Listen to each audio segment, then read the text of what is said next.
Testing. 1, 2. 1, 1, 1. Can you guys hear me?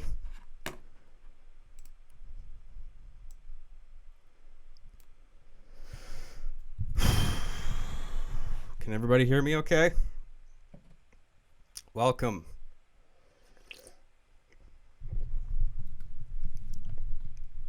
It's a little laggy.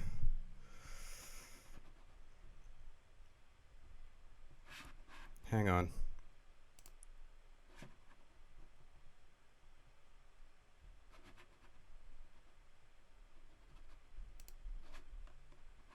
I don't. Just give it a minute. It might be good now. It's good. Okay, good. Yeah, it looks. I mean, the stream has. It's healthy on my end. The bitrate looks good on OBS. Just give it a minute or refresh. John, why don't you stream on Twitch rather than YouTube? I don't know. Does it matter? Who gives a shit? Well, we're here. This is it's E3. Everyone knows what E3 stands for. That's right. It's the Electronic Expo. It's where they gather all the electricity in the world once a year to show off what people are doing with the technology these days. Which is getting scarier and scarier as we reach breakthroughs in virtual reality and artificial intelligence. Until we get to where life is basically just Terminator. Where we're all running for our lives from the Boston Dynamics robots. Electronic explosion. That's right. I forgot. How could I have forgotten? So I'm not going to include the stream video in this just because the squares over at YouTube are going to fucking flag me. Or, you know, the Microsoft is going to claim my video. Perhaps even block it worldwide. That's what happened to some of them that I did last year. So I'm not gonna have the video or the audio in the stream, but I'm watching it right now, and I'll tell you when it starts on my end, so people who are watching this later on can sync it up, you know, and they can play both at once. Assuming they care about what I fucking think about this, and I know absolutely nothing. I don't know what to expect from this, but I am familiar with video games enough to get the gist of what's happening, what they're doing with the technology and stuff. Anyway, is anyone else watching this cringe fest that is the IGN E3 coverage? Makes me happy I don't work in that industry. I'm watching the IGN one. If you guys can recommend a different coverage thing, I'll watch that instead, but most people seem to be watching the IGN one. So the thing is starting now. It's got the big countdown on the Xbox conference stage, so it's 8, 7, 6. All right, here we go.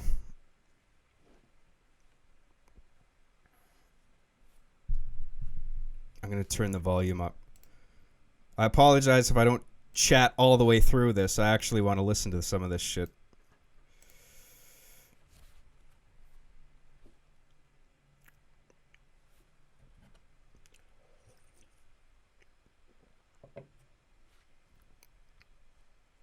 Starting drinking early today. Just because this podcast is a fucking train wreck if I don't have a few beers in me.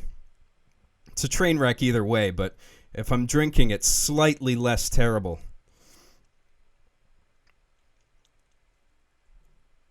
Gears 5. Isn't that fucking stupid? I don't get this trend where, like, you know, you take words out of a commonly recognized title. It's like, we don't need to tell you the full title. You know what it is. Gears 5. It's fucking cringy.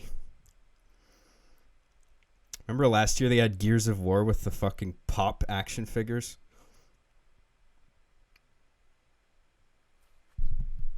Oh, what's this? Is this Halo?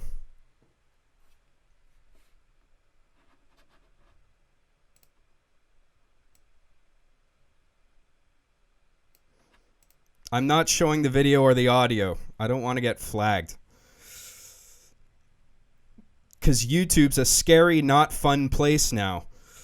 Where, you know, every YouTuber is basically a chicken, like in the movie Chicken Run, where everybody's standing around waiting who's going to be the next guy to get deplatformed for making a fucking joke. Or, you know, containing content within content that's against their guidelines. I don't fucking know what's okay and what's not anymore. Fucking sucks. I don't know what this is that they're showing right now.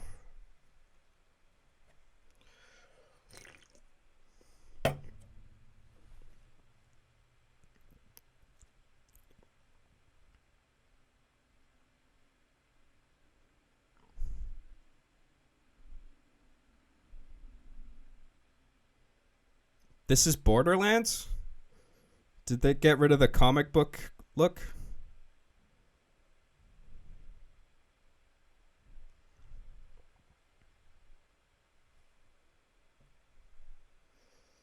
Show the video upside down with backwards audio? Yeah, no.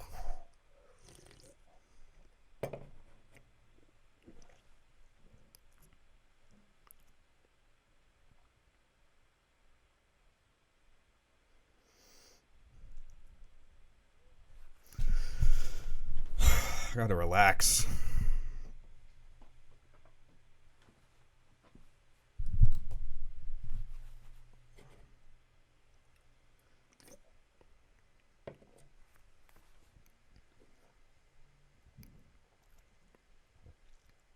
Oh, this is Bethesda's new thing, isn't it?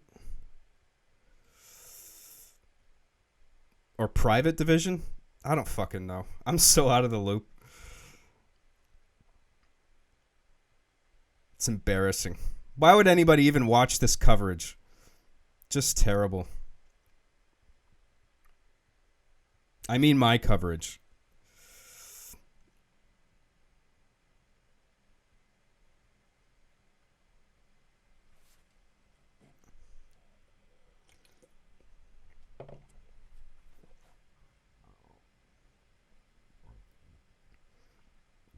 Weren't they the guys who fucked up Metroid? Or am I thinking of a different one? It's Team Ninja or Ninja Theory I'm thinking of. Team Ninja did, what is it, Ninja Gaiden, I think. Can't wait for the Xbox body wash announcement.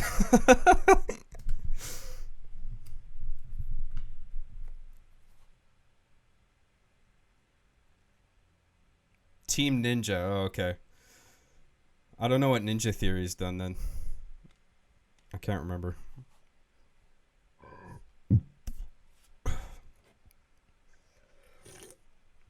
Your coverage raises the value of E3 by 200%. Oh, thank you. If you hate video games, this is the coverage for you. This is the stream for you.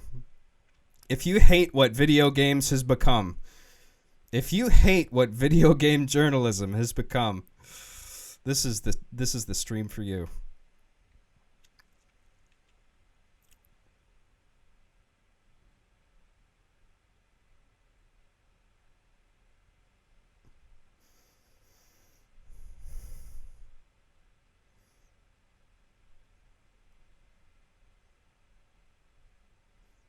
Every game's trying to be this like candy-colored mayhem thing now.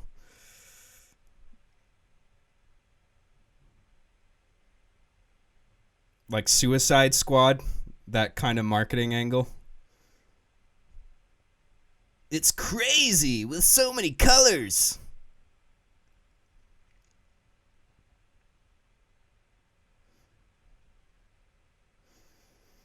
Strong whammon.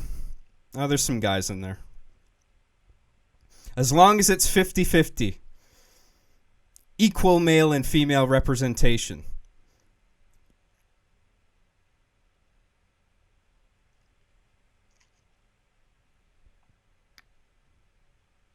Uh-oh, what's this? It's all quiet now.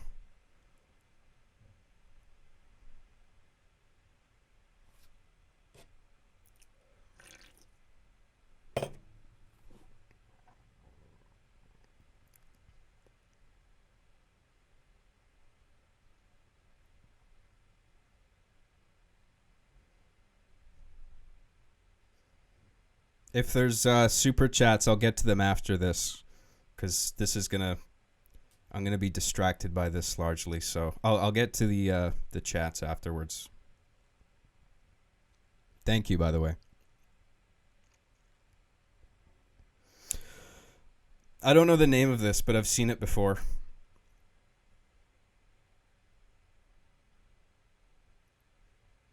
Some of the best shit in gaming is coming out of the independent market now, which I really like. The trouble with opening those floodgates is that you get a flood of diarrhea along with it, you know, but the benefit is that you find a few diamonds. If you sift through the diarrhea thoroughly enough, you can find a few diamonds.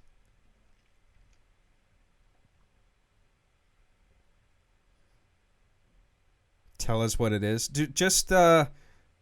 I'm assuming everybody watching this has the Xbox E3 stream up on another window.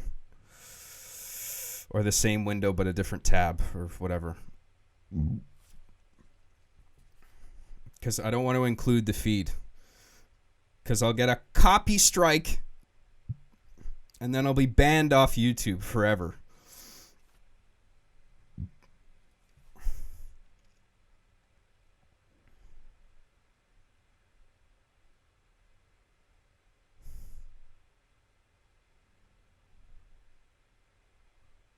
A brand new game from the creators of Minecraft. It looks like Minecraft. How is this a new fucking game? It looks exactly like Minecraft. A brand new game from the creators of Minecraft. Another Minecraft.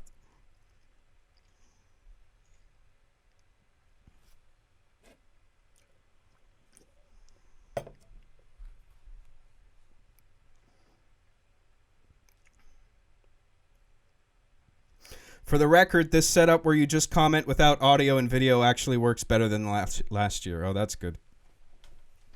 Good to hear.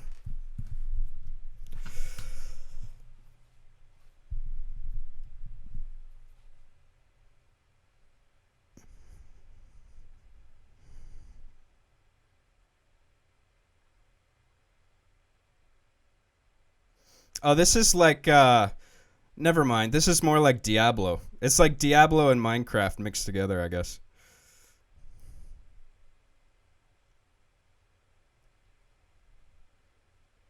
I got nothing against Minecraft. Might be cool. I don't know. I'm mostly indifferent.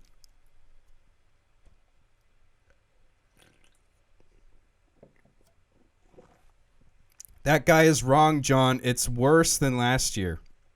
What do you want me to do? I'll do anything.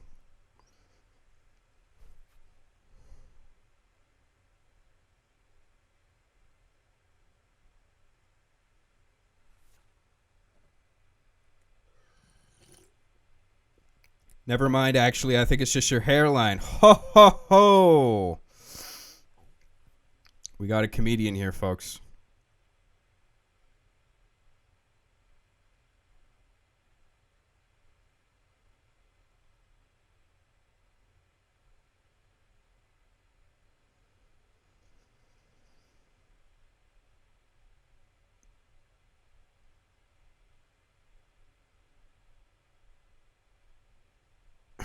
Here in LA. Who gives a fuck about Los Angeles? Los Angeles! Hey, I'm reporting from Los Angeles, where all the cool people are. Except everyone in LA sucks. It's true, though. True story.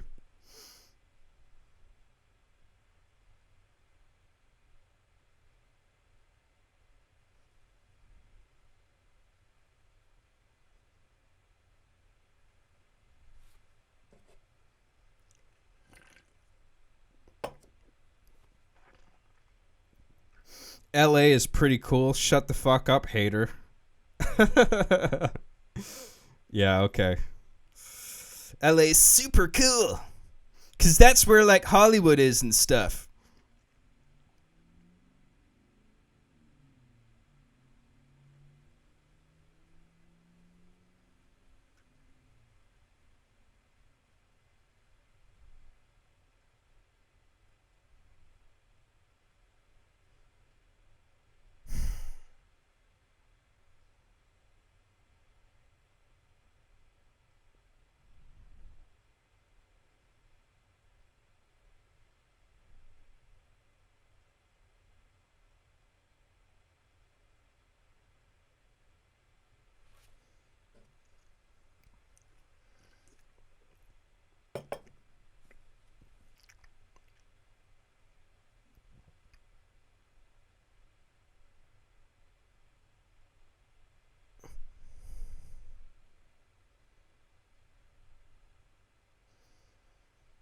God, it's the same cringy shit every year.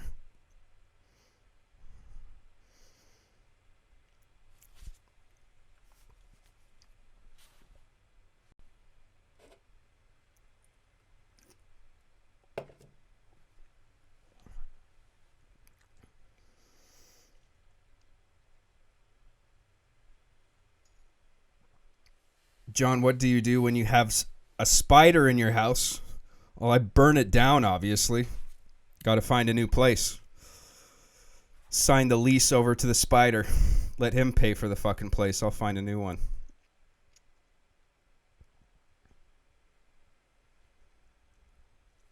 Did you really expect no cringe at E3? That's my favorite part of E3. That's the only reason to watch it.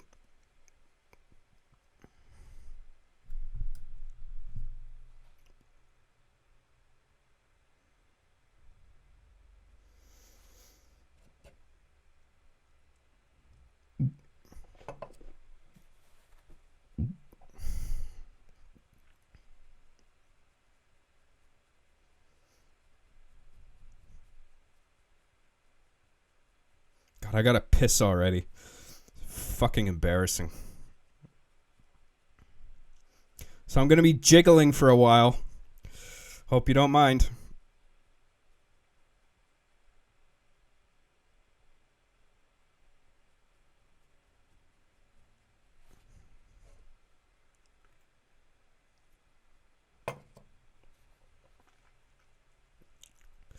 Seriously, John, are you going to stream Bethesda? Yeah, I'll stream Bethesda, sure. I am actually interested in Bethesda. EA was yesterday, but I don't give a fuck about EA. Apparently they announced some fucking Star Wars thing. Who cares?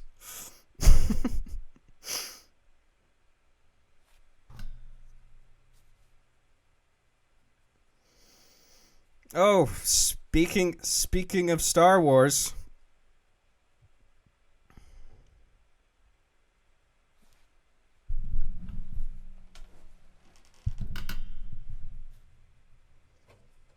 That's supposed to be Forrest Whitaker.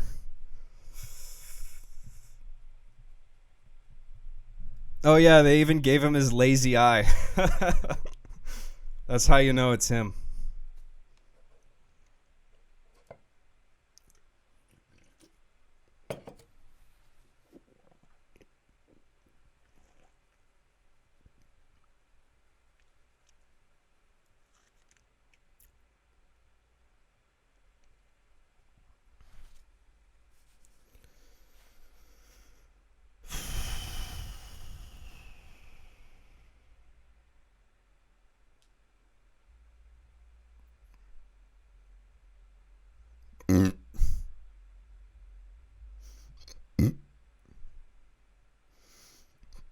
It's just like Force Unleashed 3, I guess. There's two of them, right? Oh no, there you go. EA, awesome. Oh yeah, because they own. I guess they own the game license, don't they? Great. What better hands to entrust the Star Wars franchise in than Electronic Arts? All right. Let's hear it for EA, everybody.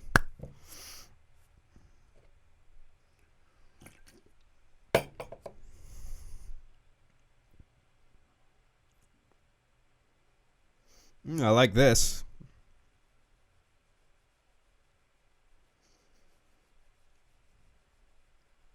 Oh, this is Outlast 4, maybe?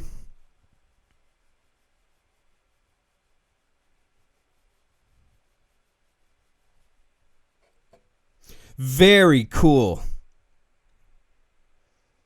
It's either Outlast 4 or Alan Wake or something like that. Outlast 3? Wasn't there an Outlast 3 already? Maybe there's only 2 so far.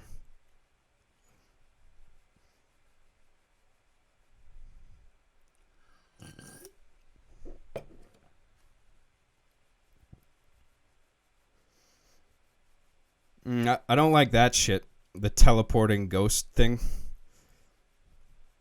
That's kind of cool.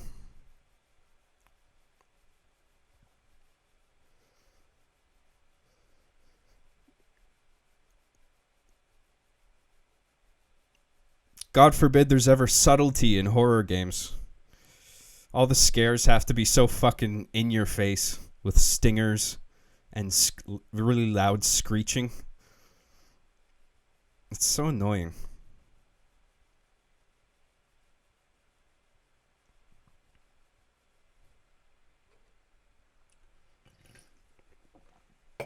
Oh, Blair Witch? Blair Witch the game? Wow. That's interesting.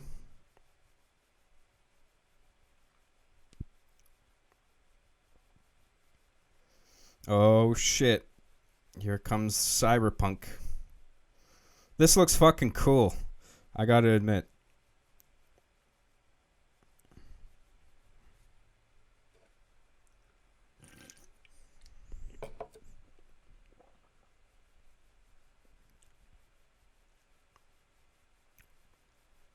Oh, this guy means business. Samurai! I am a samurai warrior.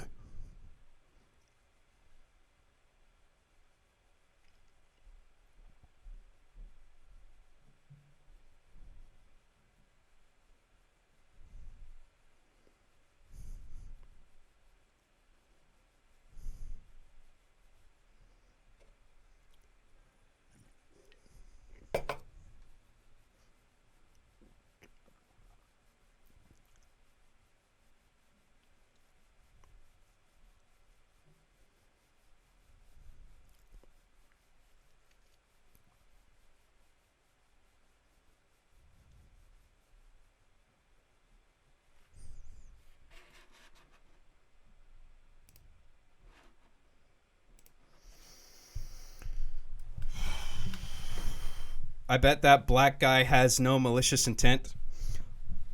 There's no such thing as an evil black man. All black people are great. Only all people of color are great. Only white people are evil. Don't you guys know this?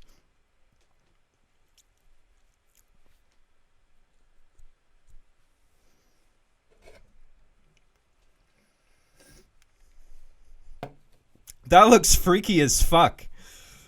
God damn. If the news ever got to that point where the news anchors look like creepy fucking androids, we know there's a problem.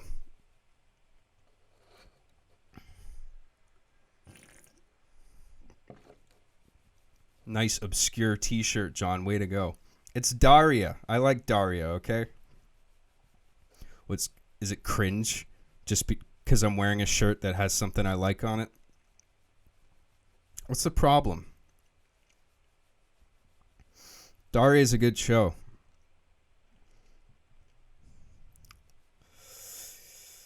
You need to show the vid. No, I can't. We're on Cyberpunk now. Just I already put a mark at the beginning, so after this people can line it up with the conference. We're on Cyberpunk right now.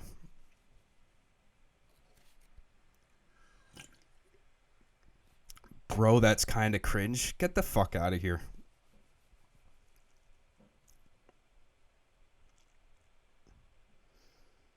Hey, Mr. Gary Busey, can you tell John to come back, please? Yeah, I'll let him know.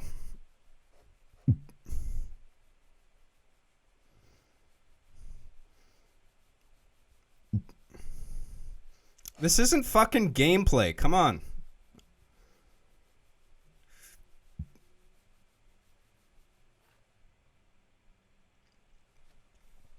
I don't care about cutscenes.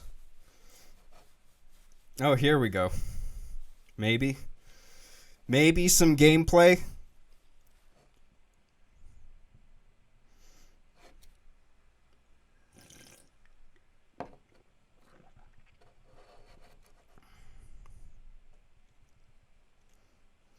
Yeah! Rock! Are you ready to rock?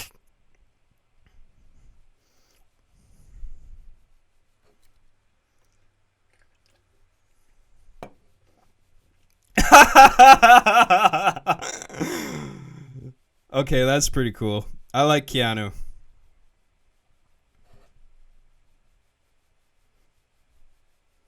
I mean, it's kind of weird.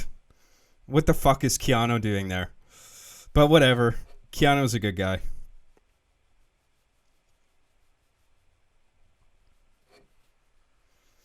Make love to me, Keanu, please.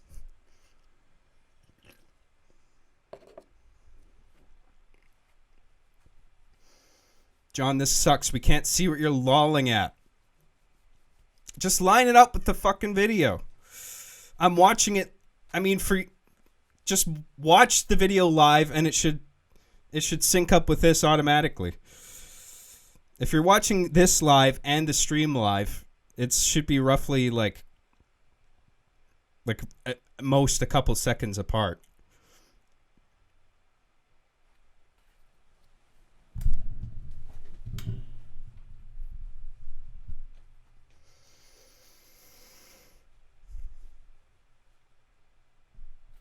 Oh, I gotta piss so fucking bad. I hate this.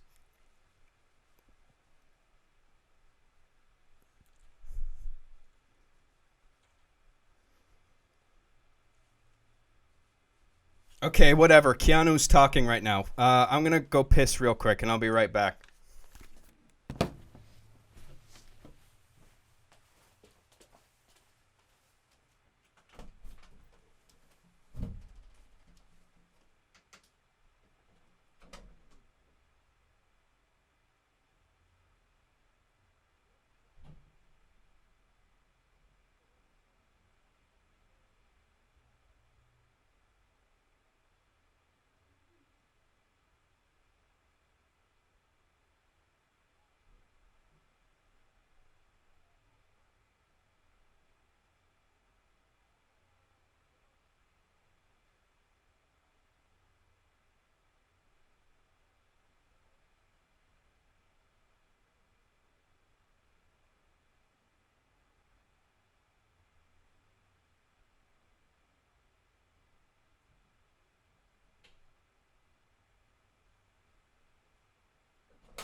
Okay, we're back.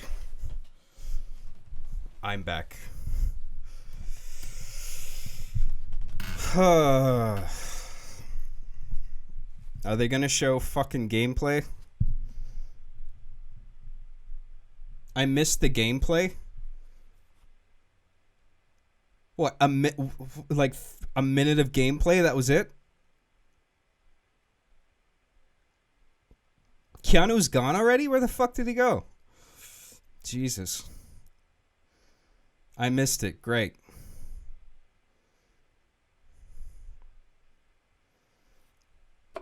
Fuck!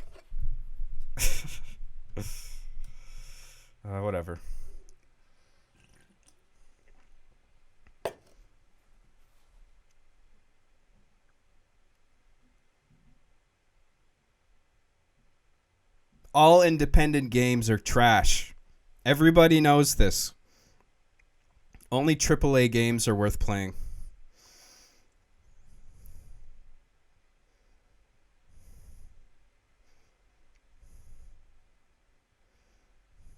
Looks a little flat, but I like the I do like the artwork.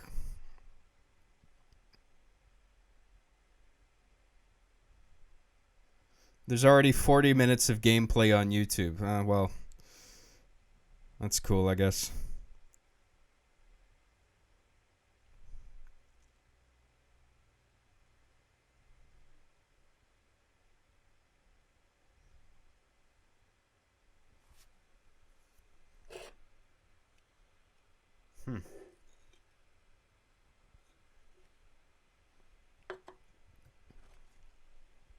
No applause. Nobody gives a shit.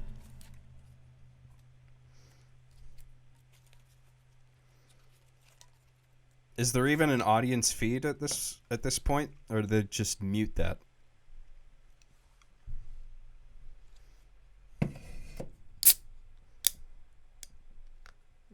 Oh.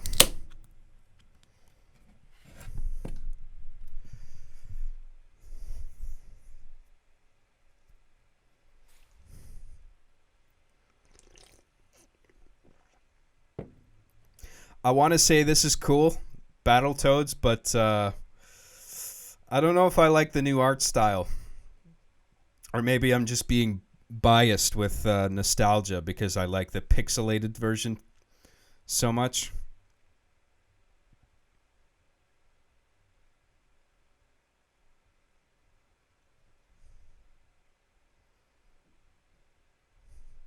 You guys know that stupid soulless meme? Where like there's a side-by-side comparison of an old game. Like the same game, but like old graphics and updated graphics. So basically, all old games that looks like shit have soul, and everything that's new is soulless. It's kind of like that.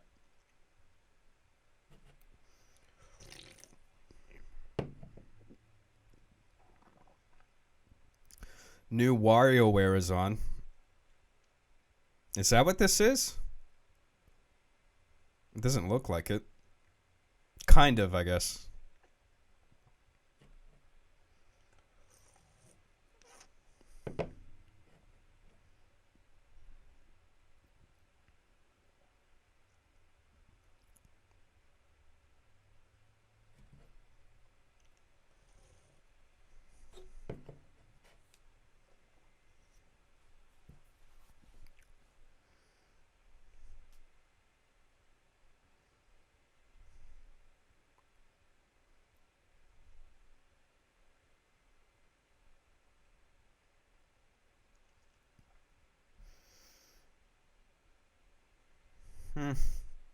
Might be cool. I don't know.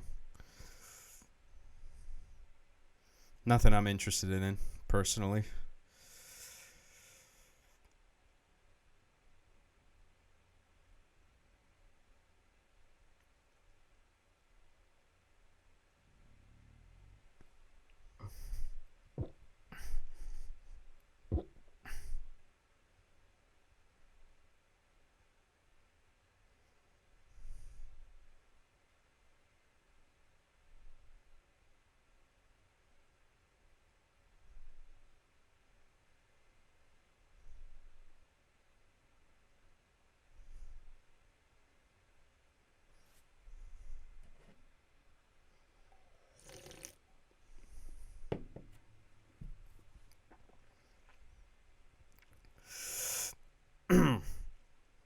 Hi, guys. To anybody who's just tuning in, we're doing a coverage of Microsoft's E3 press conference. The people who don't have that stream going at the same time, they're probably looking at this and they're going, what the fuck is he doing? He's just standing there. Or he's just sitting there staring, not saying anything. Well, I'm watching the E3 press conference. You guys can see that up for the video title, right? I changed the label, but sometimes it doesn't update before I start streaming for some reason.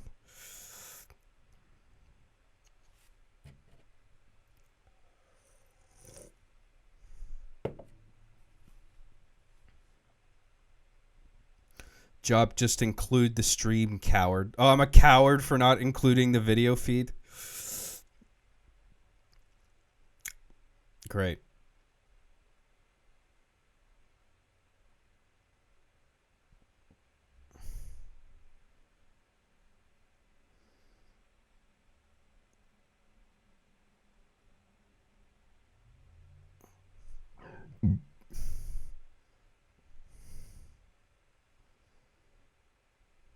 Isn't Phil Spencer the only consistent employee? Seems like there's a new staff member every year for like the sub positions, which means these people get fired every year. Replaced with another person. It's probably right after E3. It's when they all get fired because they make an embarrassment of themselves on stage.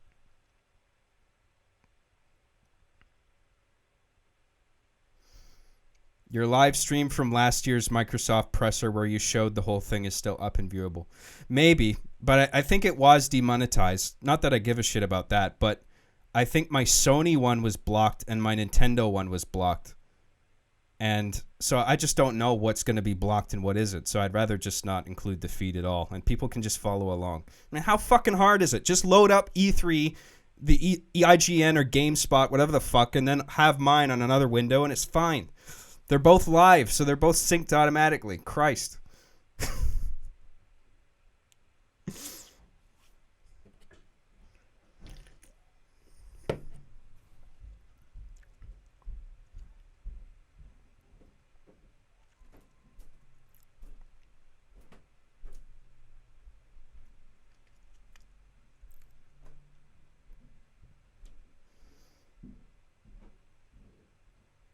Oh, that's cool.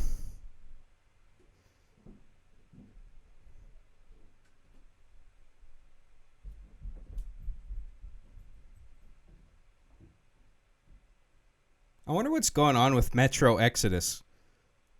Like it's already fallen below full price, I guess, because sales weren't that good. I wonder if that had anything to do with the Epic Store thing.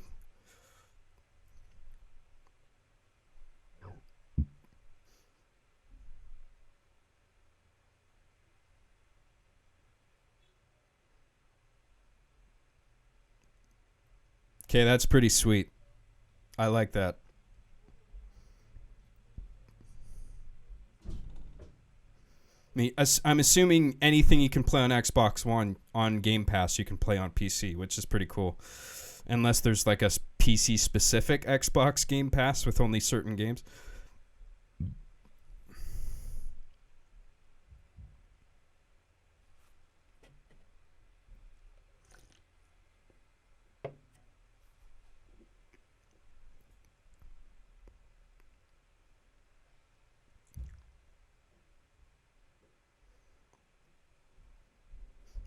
Pretty cool. Pretty good.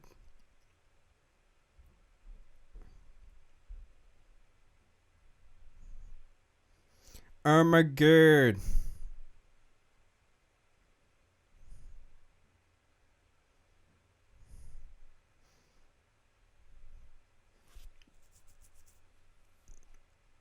I'm going to check that out today. This looks pretty cool. I like this.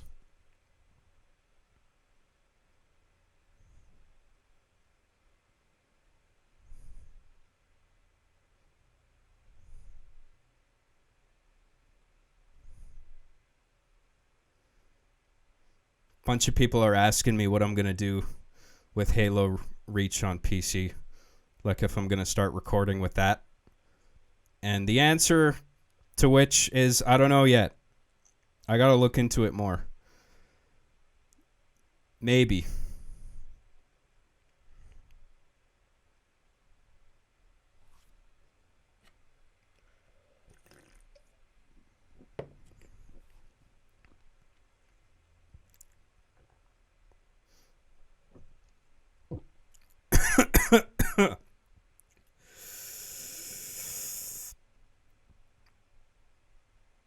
Oh, is that a separate fee from Xbox Live? That's fucking lame.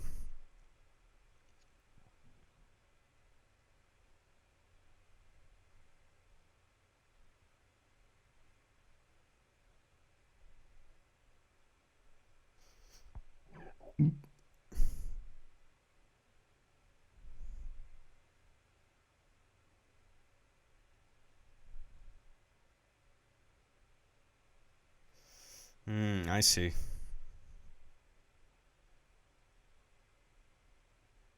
$14.99 a month for everything? That can't be right. What is it now? Like $50 a month? Oh no, a year. Okay, yeah, so it's 15 a month. Okay, yeah.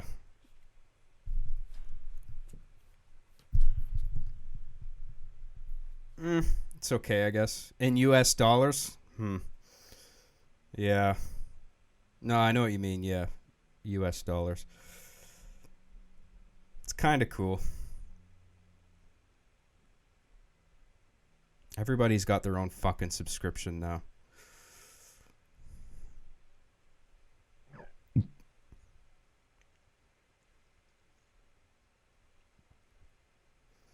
Not that that's new. I'm just thinking of like, you know, like Adobe, because I use their Creative Cloud platform, and they're just fucking gouging everybody. And then there's Microsoft, and then Sony has PlayStation Plus, and then there's Nintendo Online that's coming out.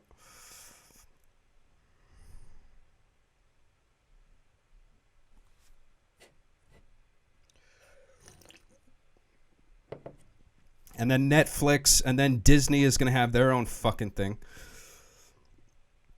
HBO. Crave. All those fucking things.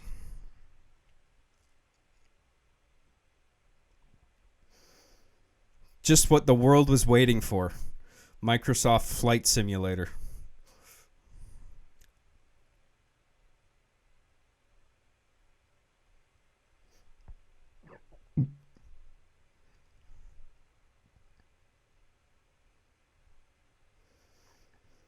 Buy it now and receive the Twin Towers DLC absolutely free. Fly straight into them. That's not funny.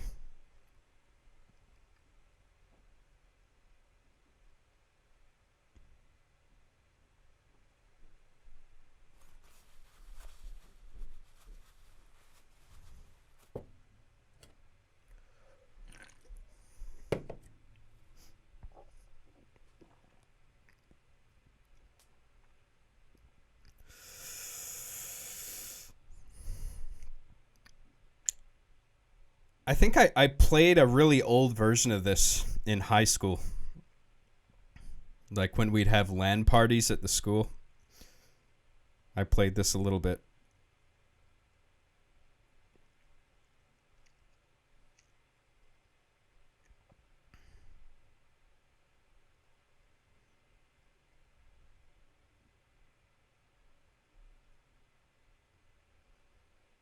Definitive edition.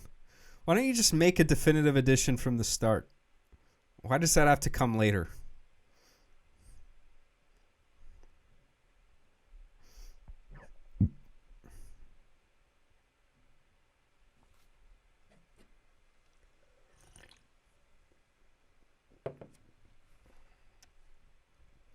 I'm watching the stream or on an enthusiastic guy's stream while listening to John's jaded commentary. It's hilarious. Oh yeah, it should be more like those guys, right? Wow, this conference is very cool.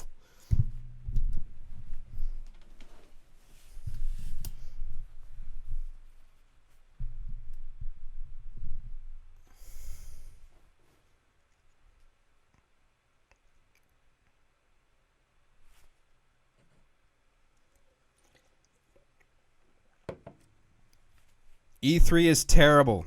Video games are terrible. Everything sucks. Nothing's worth enjoying. And we should all kill ourselves.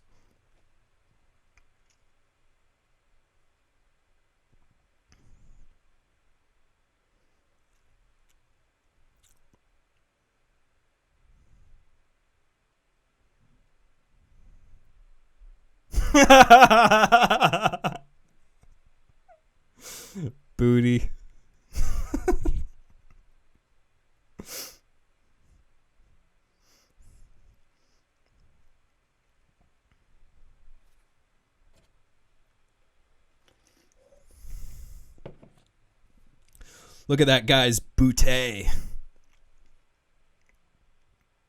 He's got all the booty.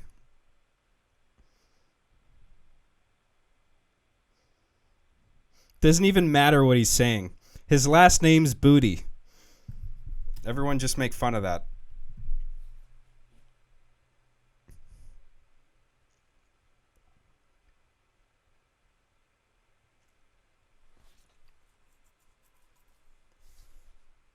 Matt, I'm coming for that booty. Oh, that's funny. Oh, they're good. I like Double Fine. Psychonauts is fucking rad. I think they did We Happy Few as well.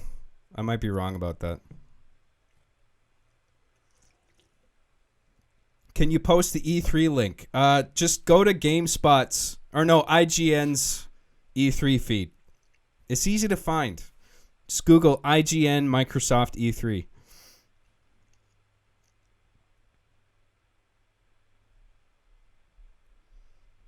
Oh, dude, awesome.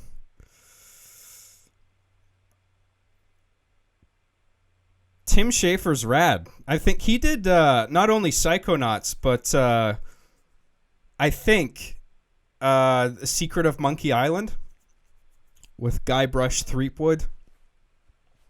That's a fucking awesome game.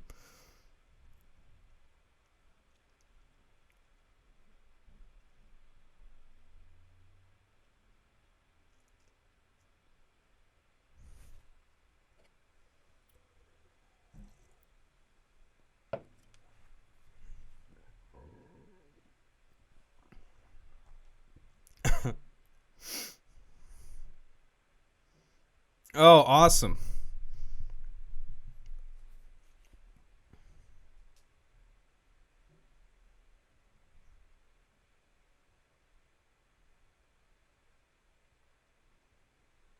They should have kept it a surprise.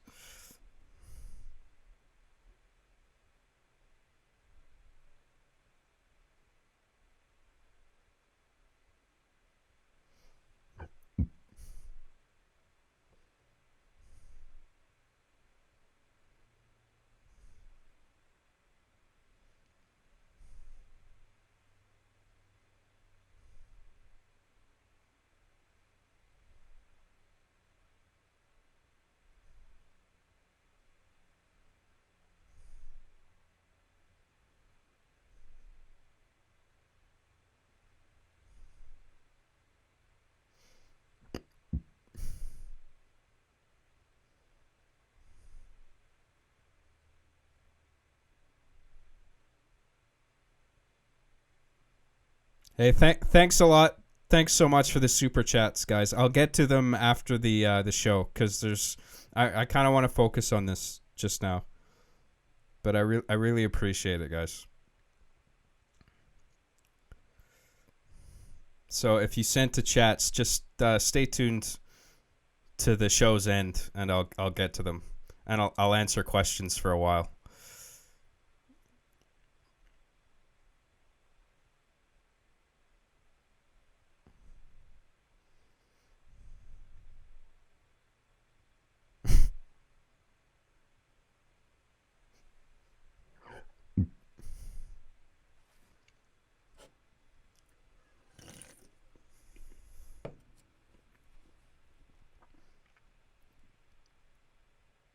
Nine films worth of plot in one new game.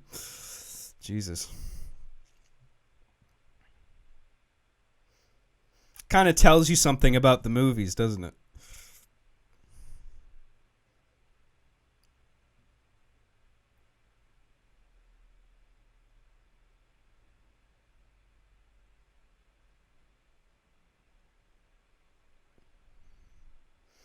Dragon Ball Z. From Akira Toriyama, creator of Dragon Ball Z, comes a super fun video game number 1.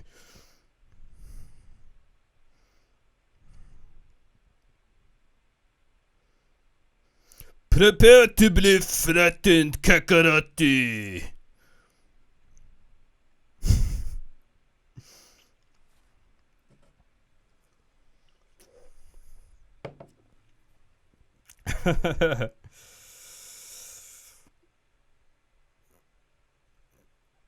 Dude, some of this is straight out of the cartoon. I remember all this shit.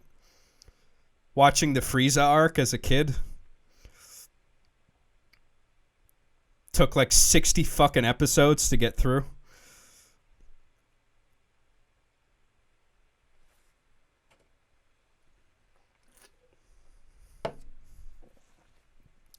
Dragon Ball Game Project Z. Dragon Ball Z Kakarot.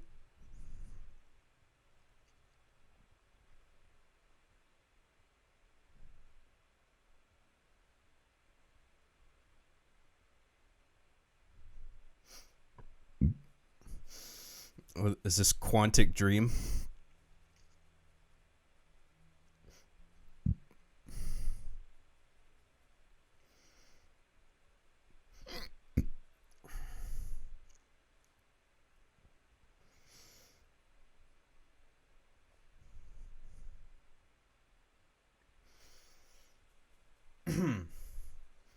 Hopefully I'm synced in with John now. Well, we're on the a game, I think it's called 12 Minutes. It's like a top-down, some kind of thriller game.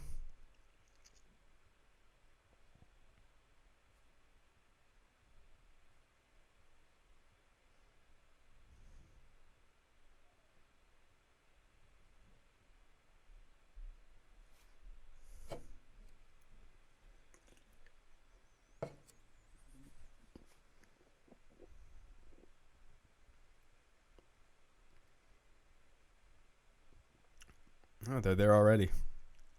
Shit.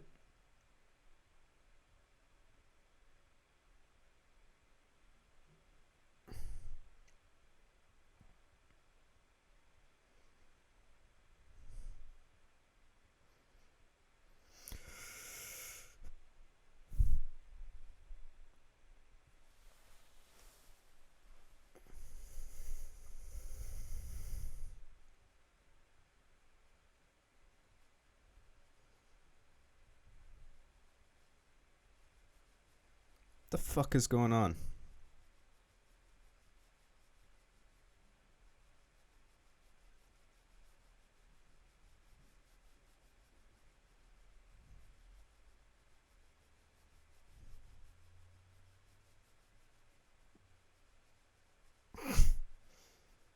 Well, that looks kind of cool. I like the idea of a top-down thing that's like got photorealistic graphics and dramatic tension and stuff. It's a cool idea.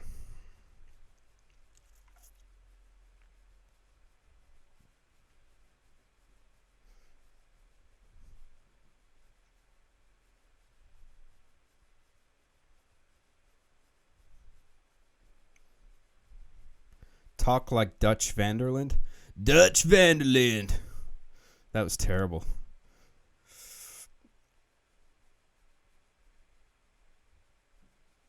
They will not crush us.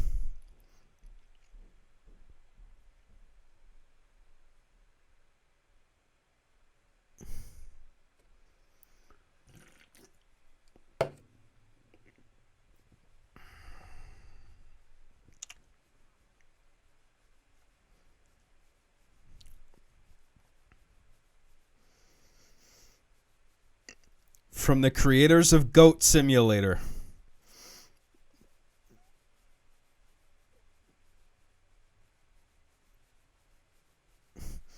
Bambi 2.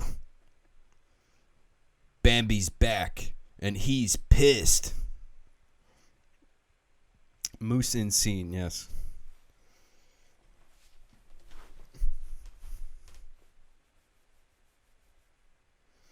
Oh, yeah. Gears 5. No longer Gears of War, just Gears, which makes no fucking sense on its own. But it's okay. We live in a modern age now where the full title of things don't matter. with starring Strong Woman.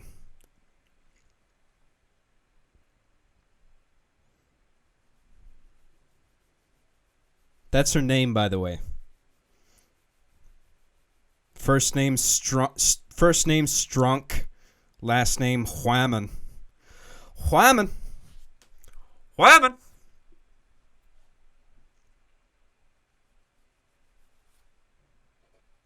John, just admit it. You hate women. I hate them. Why can't they just drop dead?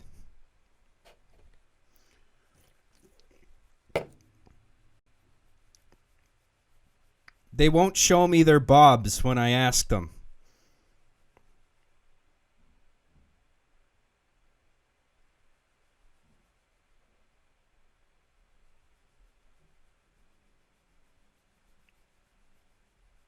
That was lame. How about some fucking gameplay? Oh, well, maybe they'll still show some gameplay.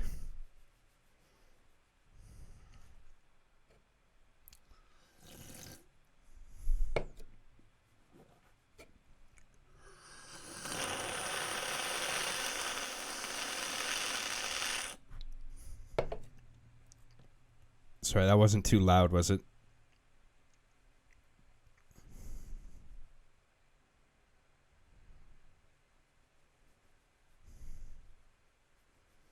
Her face looks weird. I don't want to sound overly critical just because it's a woman protagonist. I don't give a shit. But it just seems like they're too obviously pandering. I don't know. Maybe it'll be cool.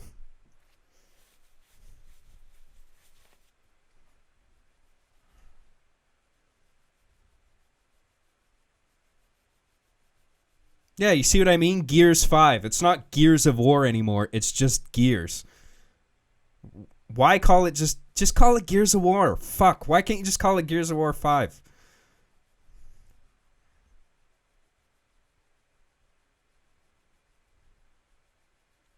Gears of War makes sense.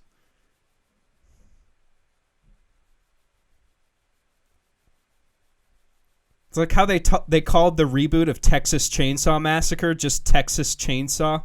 It's so fucking dumb. Just call it War 5. Oh, wow. Real pyrotechnics. God damn.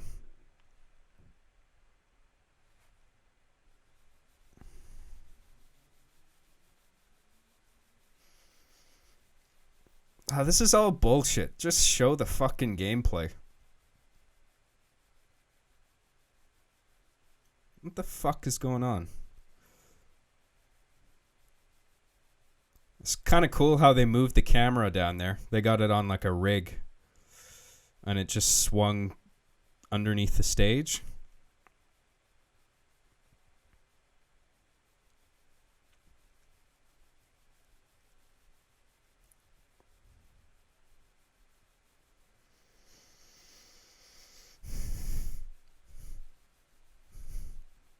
This is a Gears of War game, so I have a really low voice like this.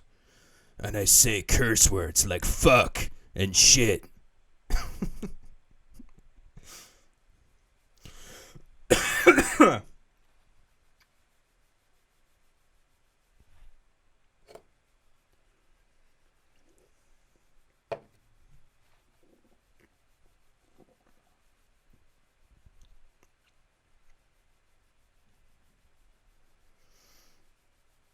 You dissing Dave Fennoy?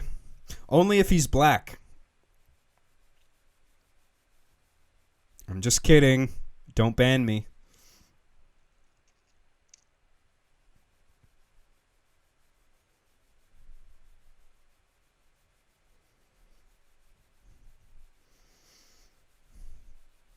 Yeah, who cares about gameplay? There's a black man with mutton chops. Hooray!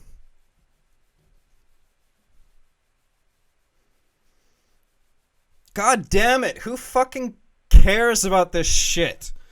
I hate cinematics. Just show some fucking gameplay. How have they still not fucking learned this?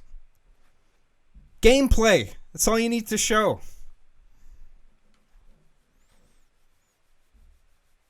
What is it going to take to get it through their fucking heads over there?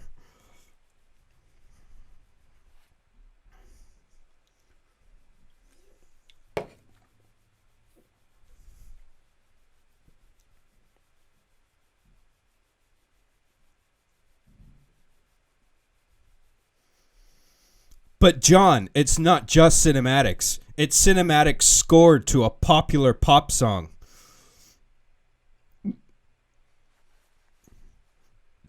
That means it's badass and cool.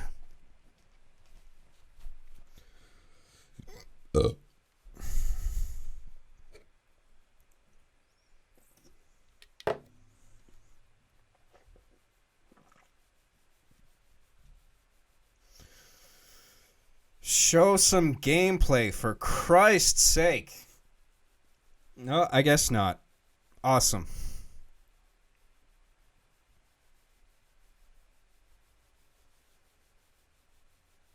Three player? Why don't you just make it 4 player? What the fuck?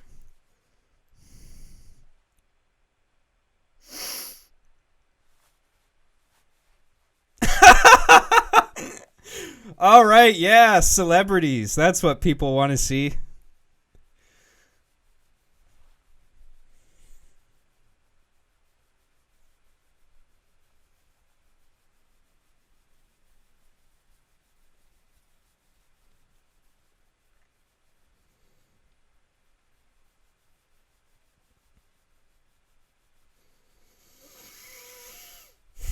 Celebrities and cool pyrotechnics and lighting effects. Who needs gameplay when you've got those things? God, I fucking hate E3. It's so awful.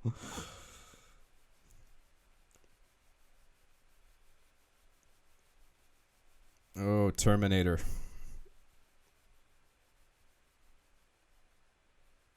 Oh, I gotta piss again. Fucking hell.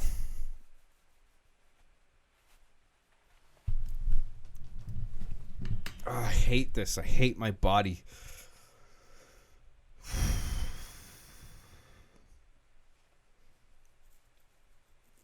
What is this? Some car racing shit?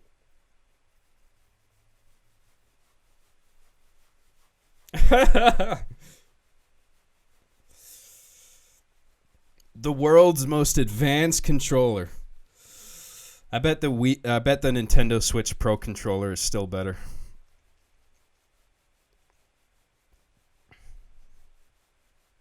Yeah, maybe not. It looks kind of cool.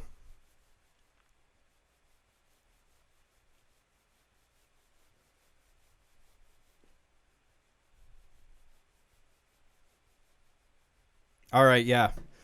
I'm going to go piss. I'll be right back.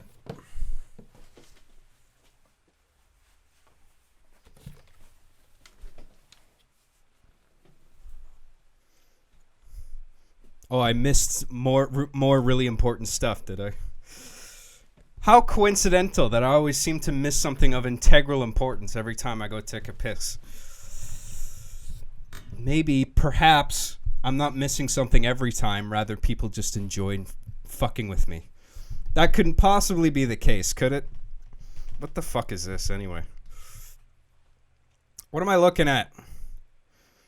Assassin's Creed? Watch Dogs?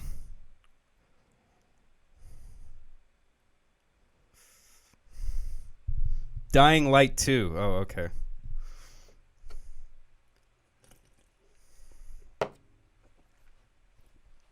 I heard the first one was pretty janky, but I always did want to play that one. I was curious about it. I'm curious about Days Gone as well, but I heard there's some technical issues holding it back from being decent. You can be pretty slow sometimes, John. What does that mean? Don't criticize me or I'll beat you up.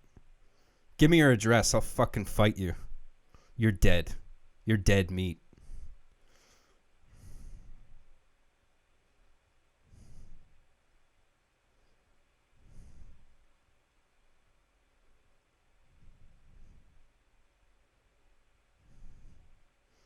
It's from the Lego movie. Oh yeah, there you go. Lego.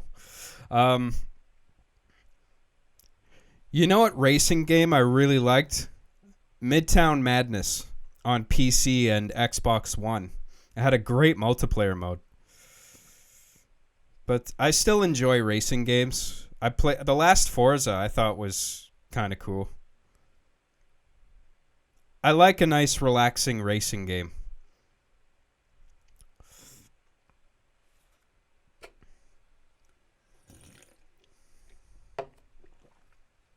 John loves racism games. Yes, did I say racing? I meant racism. Thank you.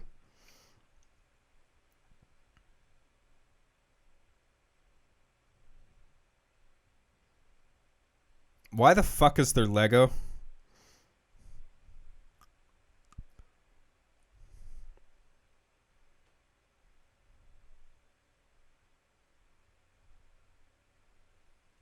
Thank you for the super chats, everyone. I'll get to them afterwards.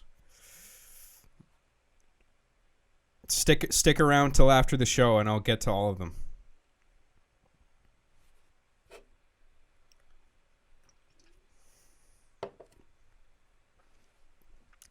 Oh, there's a Scottish guy. He's for Scotland like me. For Glasgow, right?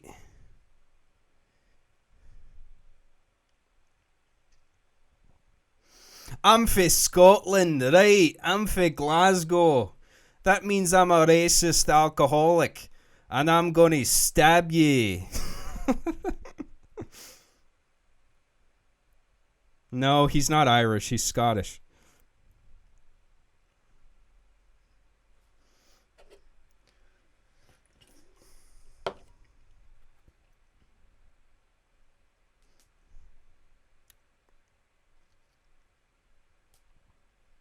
Oh my god. Again with this shit? I hate those pop figures. They fucking suck. I don't know how that's caught on. It's like this popular thing. They don't even resemble the characters they're meant to replicate. They just look so generic. I don't know how that ever caught on. Aren't you technically Scottish? I'm not technically Scottish. I am Scottish. And why the fuck would you combine a franchise like Gears of War with something like Pop? I mean, they obviously don't go together. But I guess that's part of it, right? Is like this meshing of mature rated content with like child toys, which is really weird. I don't get it.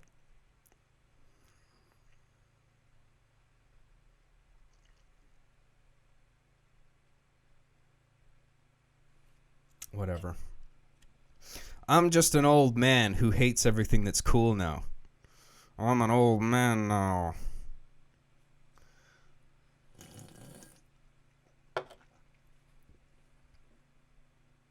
Job is technical Scottish. I'm technically Scottish, right?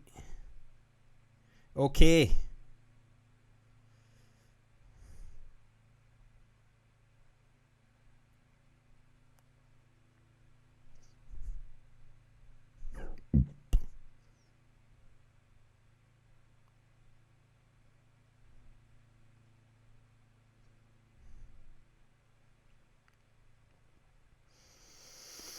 State of Decay, is that what this is?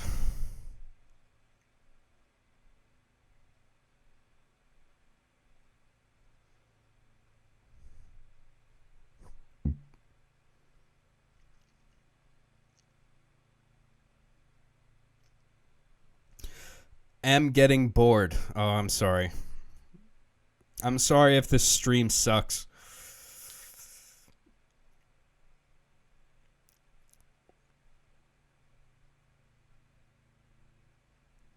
I'm trying to think of stuff to talk about.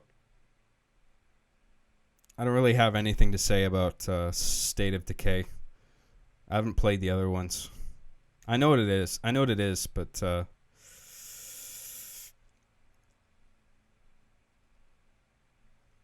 yeah, I don't know. No, E3 boring. Oh. Yeah, I mean, I thought that the Game Pass thing is pretty cool for PC. That's all I kind of care about so far. And Cyberpunk, but it's just more cinematics, you know? Like, whatever. Japan's greatest online RPG.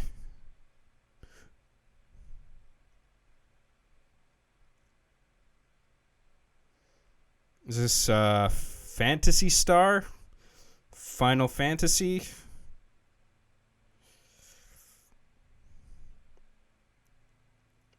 Online action combat with crossplay. John, do the soy face. I love video games. This conference is very cool.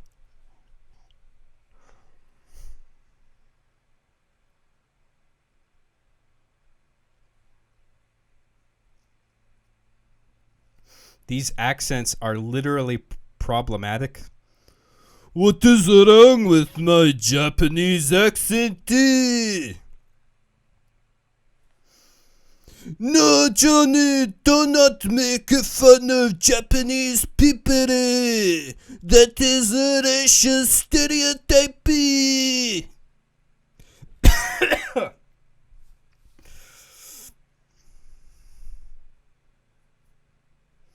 Very cool, John. Very cool.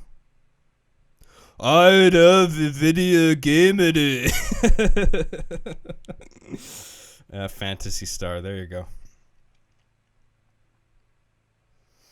Careful, John. A Japanese journalist will see this and you'll end up like Crowder. I know. I'm probably next on the fucking chopping block. Might as well enjoy my time on YouTube while it lasts. Before I get fucking blacklisted. Like everyone else who's moderately entertaining.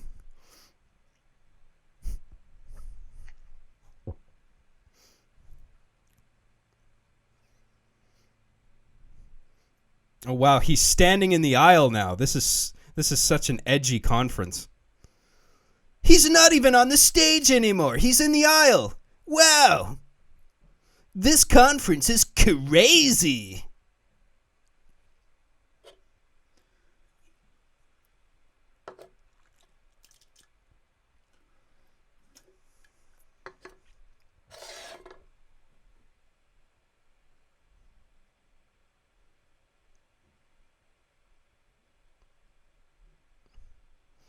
I thought Smilegate was the name of another scandal.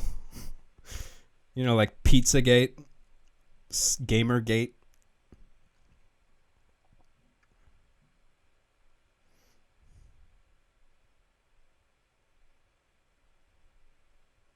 It's the equivalent of sitting on a chair the other way.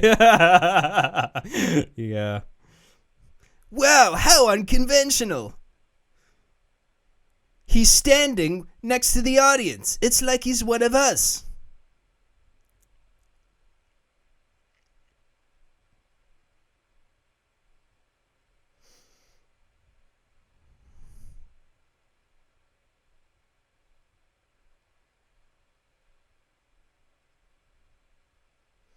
John Gate? Yeah. One day, wait for it. That day will come.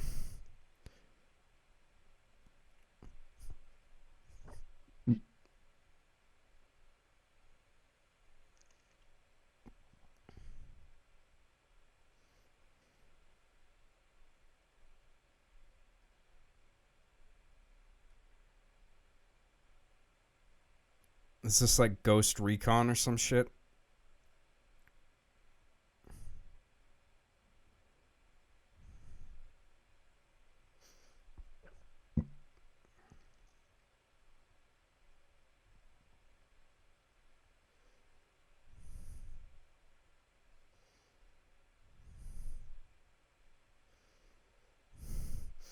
Rock music. Are you ready to rock?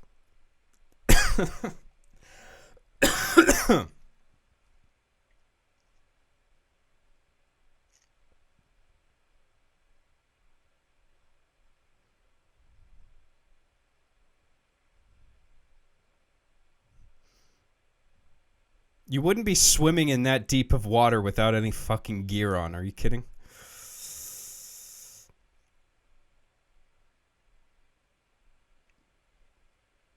Whatever. Who cares? That might be good. Who knows? It's not like they're showing us any fucking gameplay.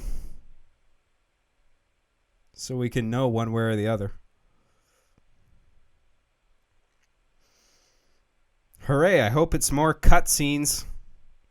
Please don't show us any gameplay, for the love of God. Anything but that.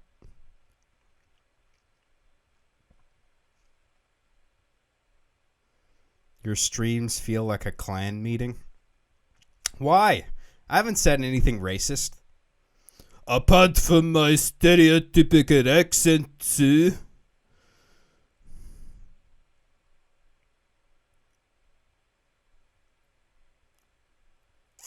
Gonna play Asex Lesbians. Thanks for the podcast, John. You're welcome. I guess it's too boring for you. You gotta go play Apex. If you love Apex so much, why don't you marry it? Why don't you have a lesbian wedding to Apex? Since it's so much cooler than my gay little podcast.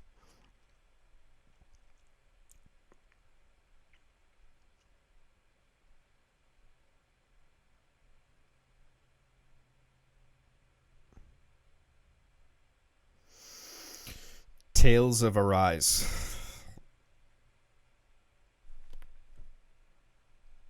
Whatever. Still no gameplay. Waiting for it. Still waiting. How long's it been now? An hour and 15 minutes and no fucking gameplay to speak of? Oh, but they showed a minute of Cyberpunk gameplay, didn't they? While I was pissing. Great timing.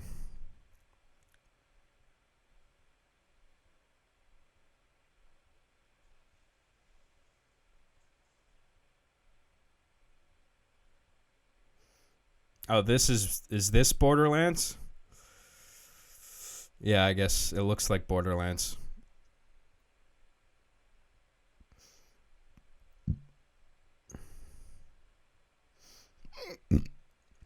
John, are you in a prison shower with Tyrone? Thanks for streams. That's racist. Yeah, I'm in a prison shower with Tyrone. No, Tyrone! No! Oh.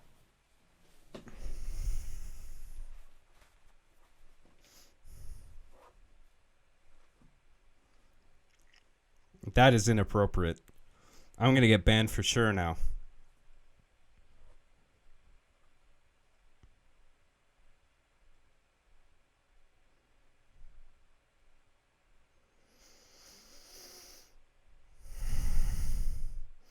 I mean, I guess for a bunch of these games, the gameplay is going to be on the show floor because they'll have tech demos for people to play.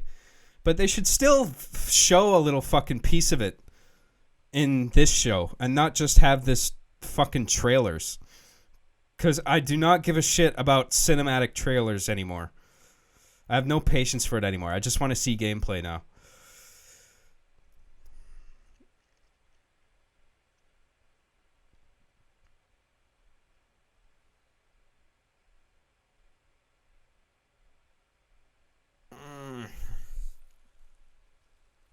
Cool, I guess. Whatever. Oh, gameplay? No, of course not. Why would there be? Why would there be at a conference for video games? Why would there be any gameplay? Don't be silly now.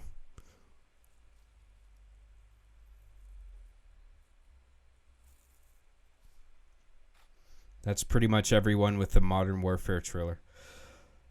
Would you think I was lame if I said that I'm actually excited for the new Call of Duty? Because I'm actually pretty stoked for that.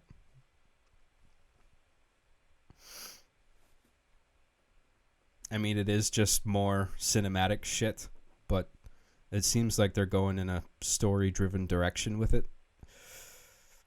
Oh, shit. What's this? This is whatever Georgie Martin and From Software have been collaborating on. I heard about this.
Oh, you guys are excited about Call of Duty 2. That's cool.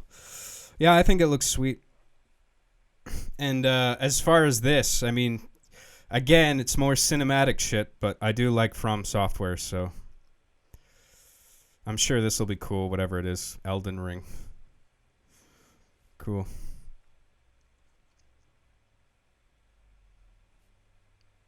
Might be cool.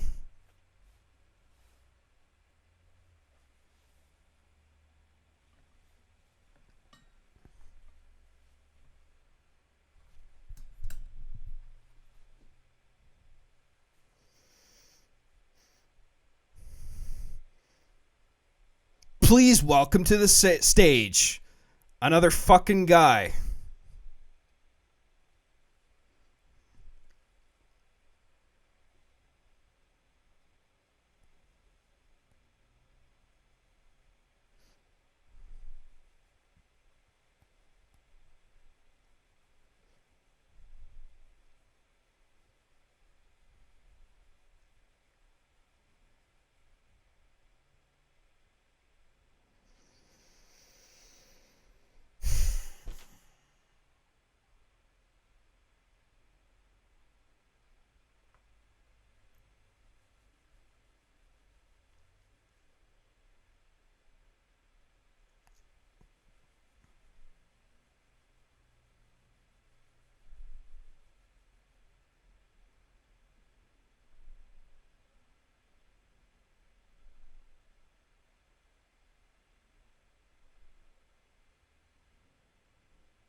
The fuck is xCloud?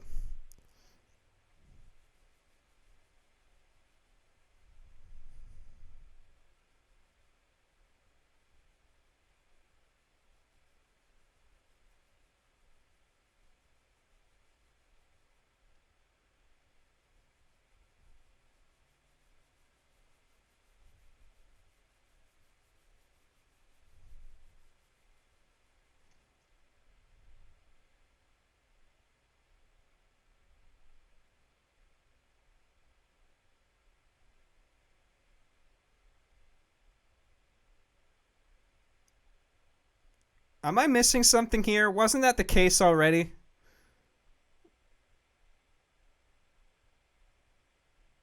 What, you just don't have to bring the disc with you? I don't fucking get it.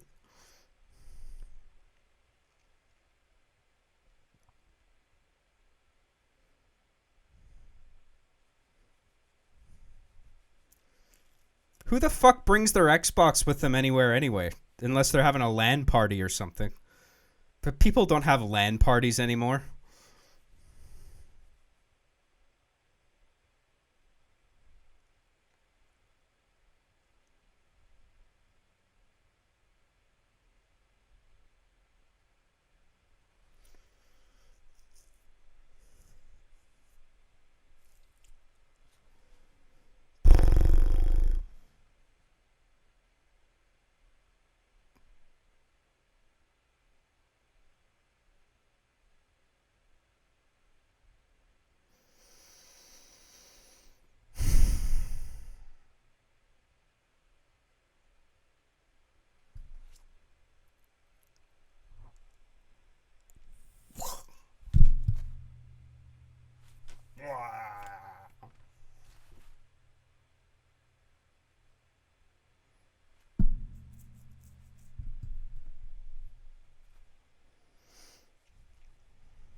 Xbox is about players. It's about choice.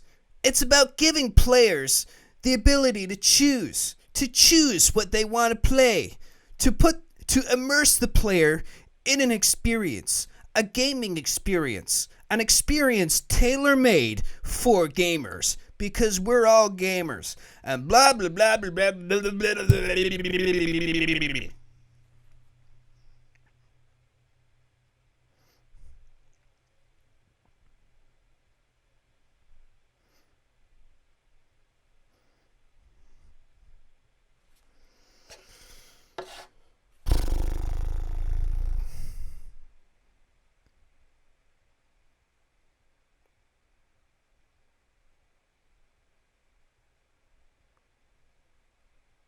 So the same as a PC has been able to do for years now? Hooray!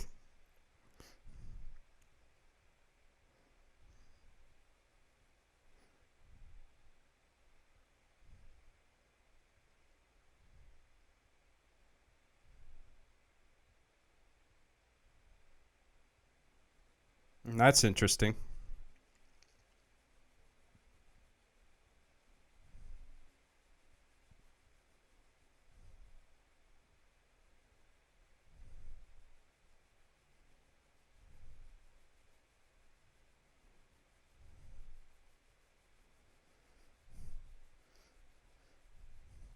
You know it's a big deal when the interview footage is like straight on, like centered in the frame shots, and it's like a confessional. What we're talking about is very serious. 120 frames per second. Can you believe it? Yeah, I can. It's called a fucking computer.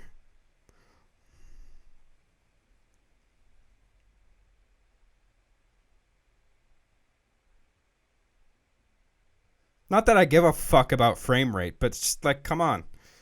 PC has been doing this for a long time now. Why is this impressive?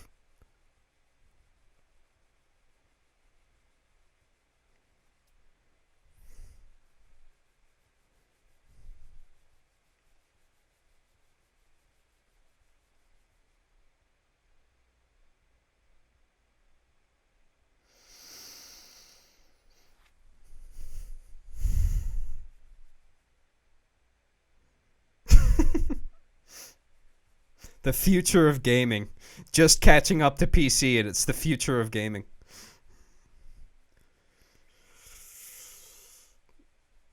Using SSD as RAM is an interesting idea.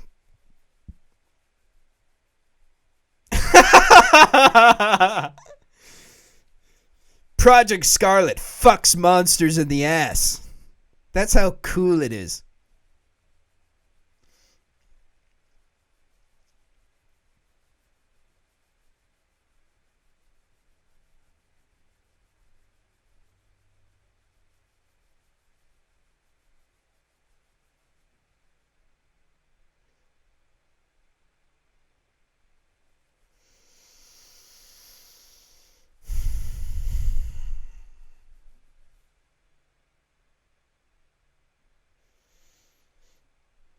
Are they actually going to give specs, or are they just going to say it's fucking cool?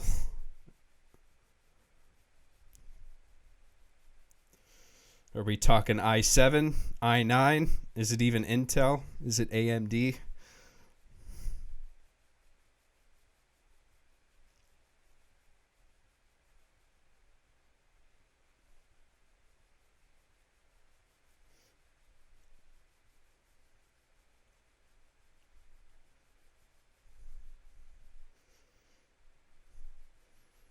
Specs. Give specs. Fuck me.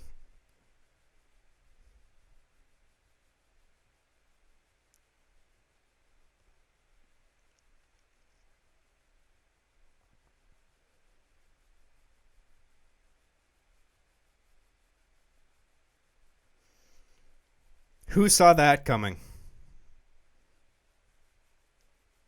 Oh, is this Halo now?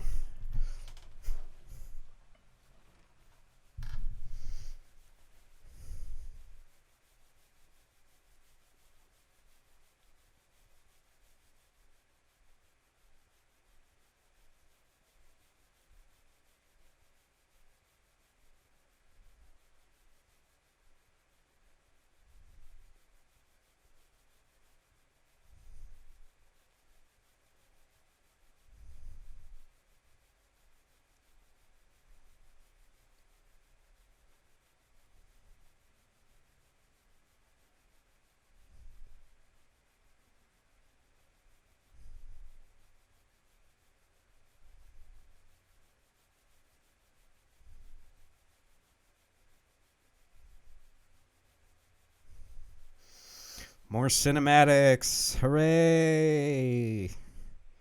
Yay.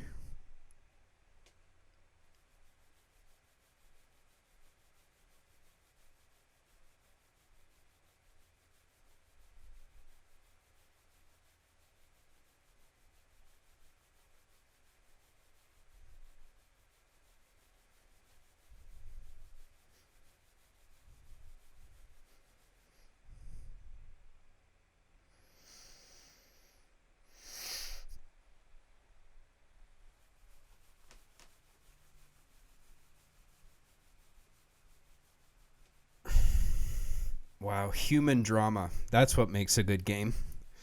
Not gameplay. Why would anyone want to see that?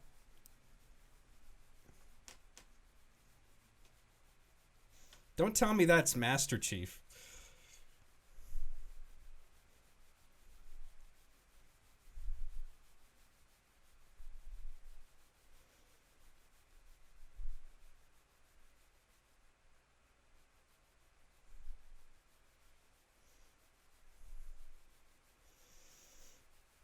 Where's Samus Aran? How can you even call it a Halo game if Samus isn't even in it? Oh my god. It's him. La la la la la la la la la la la la la la.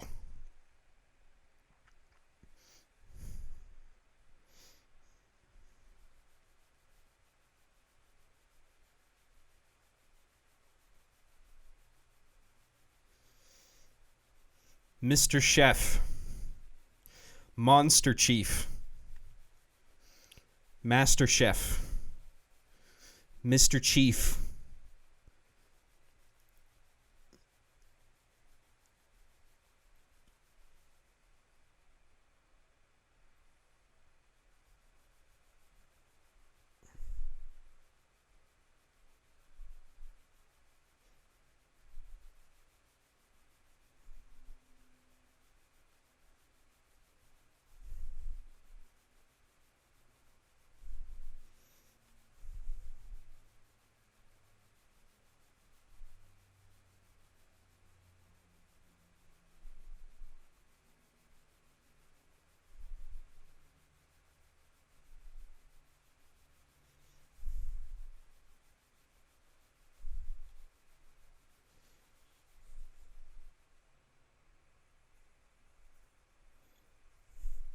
Say nothing if you can understand me. Okay, good.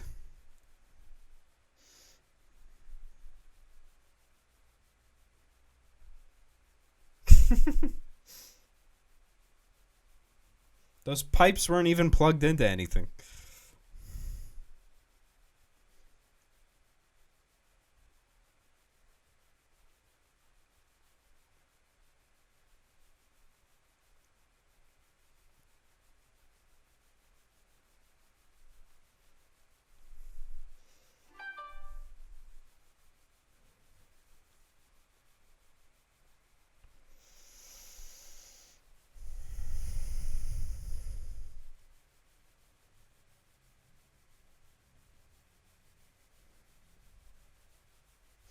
Oh, Jesus.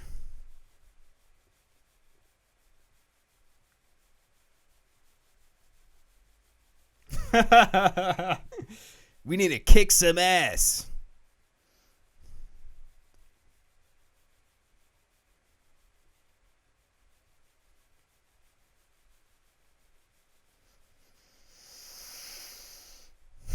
Still cutscenes, but whatever.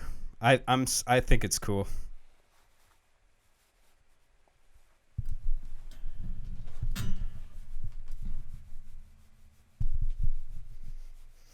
Cortana. There you go.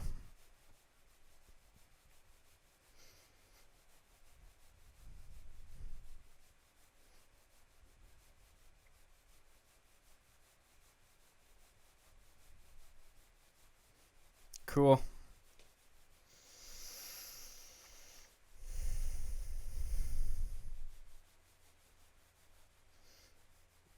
Oh, this is like a montage of shit we just saw.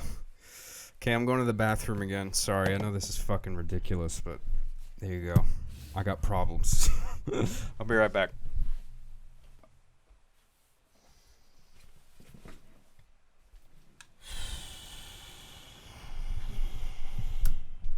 Oh, looks like a meme has taken over the chat in my absence. The epic quack meme. Oh, now it's like the IGN after party. Fuck that shit. No, thank you. All right, well, there you go. There you have it. There's E3's or Microsoft's E3 2019 press conference. What did I like about E3's or Microsoft's press conference? I liked Game Pass for PC. I'm interested in Master Chief Collection and Reach coming to PC. In regard to RB and the Chief, I may incorporate the PC version of Reach in some way, but I'm not sure. I need to do some research on it, see what the capabilities are of Halo Reach for PC, what I can do with it. What else? Psychonauts 2, Halo Infinite. That's pretty much it for me. That's oh yeah, Cyberpunk. I like Cyberpunk. And not enough gameplay. I mean, like I was saying, like all the gameplay is probably on the show floor in the form of demos for people to play, but they should still show like snippets of gameplay. I'm sick of all these fucking cinematic trailers. They don't get me excited for video games at all because it's all the same shit.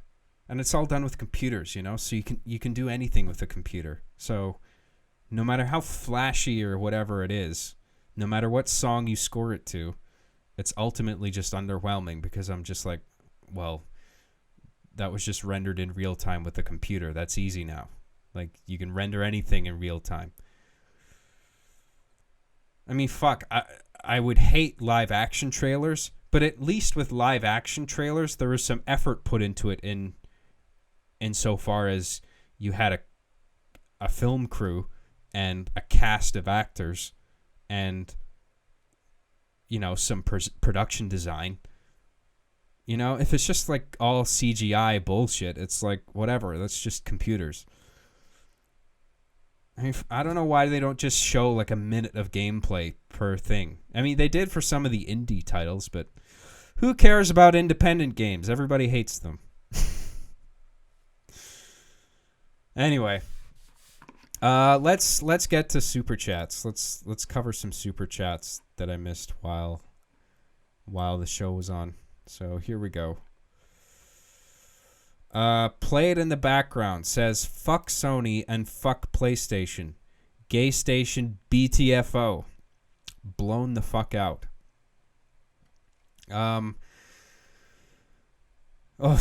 I guess Sony isn't even doing anything for E3 this year, are they? I mean, I think Sony opted out of E3 this year. I don't know why. You would think they would have a Last of Us 2 demo to show off or something. Or something, you know? But I don't know. Maybe they're doing their own thing. Kind of like Nintendo's doing now. Didn't Nintendo also quit E3? And now they're just doing their own Nintendo Direct things whenever they feel like it. They'll just stream. They'll stream something on YouTube whenever they have something to show. They don't even have to wait for E3 to come around. But yeah, I would have liked to see what Sony's offering, but whatever. What's left anyway? There's Devolver Digital, their thing, and then does Nintendo have an E3 thing? They might at the end of the weekend. I don't know. I need to look at the schedule. John, Sony has nothing left to show for PS4, so it makes sense to not be at E3. They've shown everything they needed to show last E3. Oh, fair enough. I mean, they're developing PS5 now, aren't they? But then that was a big part of Xbox's thing was their new Xbox. Why wouldn't Sony show up to show off their PS5, whatever they're doing with that? I mean, I guess they showed something at what was it, Tokyo Game Show or something like that. They had a demo of some kind of technical demo of PS5 where it's basically, I think their demo was like the city in the new Spider-Man game, but like the entire city was rendered in real time simultaneously, and like it showed the perspective of a player, like a free roam camera, and it just blasts directly from one side of the city to the other to show that the entire city is being rendered in real time.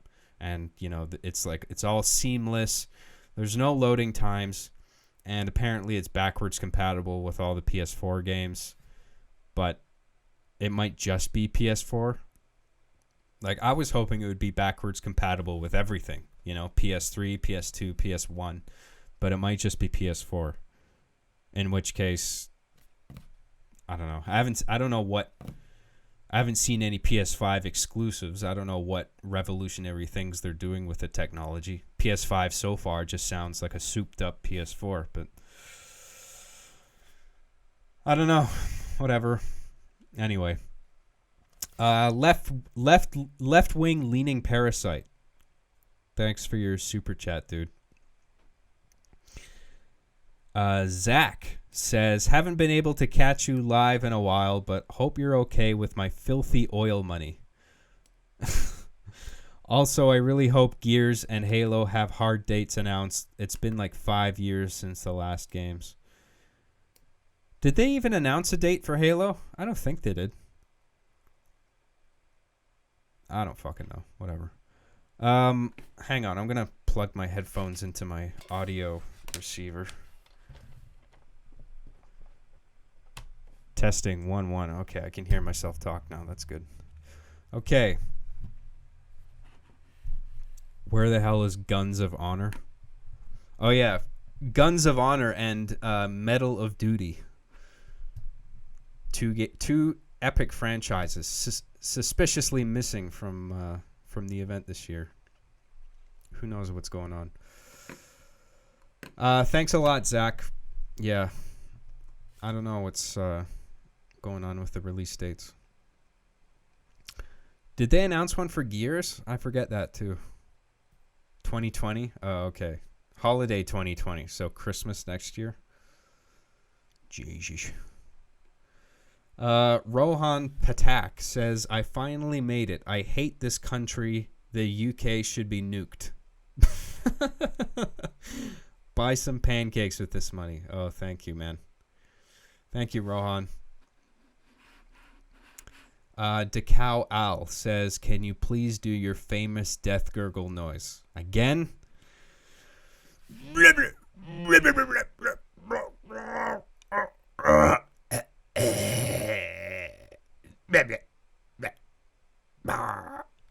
There you go. Thank you, Decow Al. Ralph J says, job, Jawb, job, more podcasts, please. I'd love to see your edgelord show at least once a week. Yeah, but this podcast is bad enough without me doing it too often, because then I really don't have anything to talk about every episode, and then it's just... I mean, it's not like I have anything to talk this episode, other than E3. I did have a list of material, actually. Not material, but just like talking points. But I'll do that another day for like a podcast. Today's was just for the E3 thing, really. But I'll do super chats while I'm here. I'll get caught up on those, and I'll answer any more questions people have, and then we'll call it a day for today. And then I'll do a podcast another day. I'll do streams for the other E3 stuff as well. So tomorrow there's going to be... I don't know what's going on tomorrow. I need to look at the E3 schedule. I'm not sure. But there's a Devolver Digital, there's Bethesda, and Nintendo's doing something. I don't know what. I'll look at the schedule later. Bob Dude says boomer. I'm not a boomer. I'm a... What am I? Millennial, I guess. Gen Y. Whatever that is. It's not millennials and Gen Z are different, right? I'm not a Zoomer. I'm not a Boomer. Whatever's in between. I'm not sure what the word is. Thanks, Bob, dude. Mag Charger XD says, I bought a Tossers shirt. It's cool. Oh, thank you, man. Yeah, in case anybody's not aware, I have a merch store.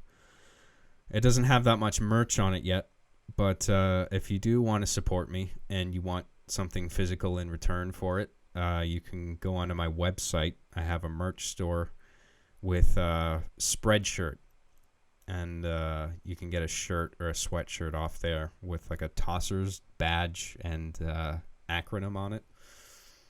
So yeah, there you go. If you want to support my content, there's an option for you.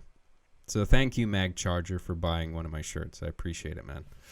I hope you like it. I ordered a shirt of my own from there just to see how it would be, and I was impressed with the quality. So glad to know you bought one. Wear it everywhere. Never wash it. Never shower. Always have it on forever. Otherwise, you're not a true fan. You can't really call yourself a fan if you don't. Thank you, Mag. Bob Dude says, Matt Booty. Booty? What a silly name. Doesn't matter, like I was saying, doesn't matter about anything he said. People will just make fun of his stupid name forever. Thanks, Bob. Captain Desi says, can you post the E3 link? I think I'm watching one that's ahead. If you were, it would only have been by a few seconds. I mean, they're all the fucking same, right? It's the same feed. Adam says, how's your day going, man? Thank you, Desi, by the way. I hope you're doing well. Adam says, how's your day going, man? It's very good. It was my birthday a few days ago, or last week. I'm 31 years old now. And, yeah, getting old. It's pretty awesome. It's pretty cool losing your hairline and feeling your circulatory system get stiffer and stiffer to the point where your heart stops or you get organ failure. That's going to be fun. The joys of growing old. Yeah, getting older is great. Thank you for the birthday wishes. I appreciate it. A bunch of people on Twitter were saying happy birthday to me, and thank you for that. That made me feel good. Okay, what else we got here? It really is Zach says, are we going to get a John Graham definitive edition at E3 this year? What would a John Graham definitive edition be? Definitely a cuck, I suppose. I guess I would come on stage with my girlfriend and a guy playing the role of the bull, and he would rail my girlfriend, and I would sit in the corner of the stage crying as I masturbate. That's the John Graham definitive edition. Coming to Xbox Holiday 2020. Pre-order now. Thanks, Zach. Spaniard Prince says, missed a $20 payment for Patreon last month. Here's a little something extra. Huge fan of Arby and the Chief and Hard Justice. Yes, Hard Justice. Peace, Ninja. Thanks so much, dude. That's a big super chat. Thank you for that, and thank you as well to all my supporters on Patreon. I'm working on something for this month. RB episode 14, as usual. But I'm also working on another thing. I didn't want to spoil it, but I'll just say I'm working on an RB and the Chief E3 thing. And so I'm still in the process of developing it, but I'm going to build a little miniature set like Hypernews. That's the idea. And I'm going to do like an E3 review show with the toys. And the way I inform myself on E3 for the purpose of making that video is like I'll do these streams and I'll watch all the E3 coverage, and then I'll get a sense of what's going on at E3 this year, and then I'll write like a thing like with the toys where it's like the toys present like, you know, looking back on E3 2019 this year, and I'm going to have a little set for them to be presenting on. So, yeah, I'm working on that right now. So, thank you to all my supporters on Patreon. Thank you for all the super chats. Thank you for all the support. Thank you for the shirt purchases. Really appreciate it. It really helps out. And it helps me make a living doing what I like to do. So, I can't thank you guys enough for that. I'm very lucky to be able to do that. So, thank you. Much appreciated, Spaniard Prince. Adam says, did you wash your hands? Also, what's the one wish you have for gaming this year? Yes, I washed my hands. It doesn't take long, you know. I know I'm quick going to the bathroom, but that's just one of the benefits of having a penis. You whip it out, you take a leak, you dip your hands in the sink, you're done. It's not like being a woman where every time you go to the bathroom for the most minute thing, you have to spend 30 minutes in there. The perks of being a man. Thank you, Adam. Captain Desi says, aren't you technically Scottish? I am. Oh, that was terrible. Sometimes I get it. A lot of times I don't. Even though I am actually Scottish, but I lost my accent a long time ago. But I'm trying to get it back. There's certain sentences, certain phrases, certain words that I can do, but certain words and phrases where I fall flat on my fucking face, like I just did right there. So thank you, Desi. And Desi also says, I have a dual monitor setup, and it's like you're watching my main monitor by looking left from my end. That's pretty cool, man. I wish I could be there to see it myself. But alas, it can never be. Thanks, Desi. Play It in the Background says, I had Halo 3 LAN party for my birthday last year. Oh, that's pretty cool. I guess people still do LAN parties. I mean, why wouldn't you? I mean, it's still an experience you can't replicate with, even with how sophisticated technology is now. Like, you could meet with your friends in some VR game, and the animation capture of the players would be maybe sophisticated, depending on whether or not you're wearing full motion capture outfits or whatever. Or just something on your elbows and joints where the system can collect enough data to fully animate your body. But even that's not enough to replicate the feeling of being in the same building or room with a bunch of your friends with consoles hooked up to a local area network, and then you play whatever, 16 player, whatever. That shit's still pretty cool. I haven't done that in a long time. I would like to do that again soon. But yeah, good for you, man. That sounds fun. Except I probably wouldn't do Halo 3. I would do Halo 1. Maybe Halo 2. And 3, whatever. They're all good. Thank you, Play It in the Background. Slider Turtle says, hey, John, do you still talk to your friend Matisse? Of course I do. I just helped him recently with a 48-hour film competition. I was his editor. He was supposed to put his video up on his YouTube channel, but I don't think he's done it yet. I'll talk to him about that. Thanks, Slider Turtle. When he does, though, I can show you guys that video. I'll post it on my Twitter. Ralph J says, John, what do you think of World of Warcraft, Classic releasing. Mid 2000s retro gaming makes my PP hard.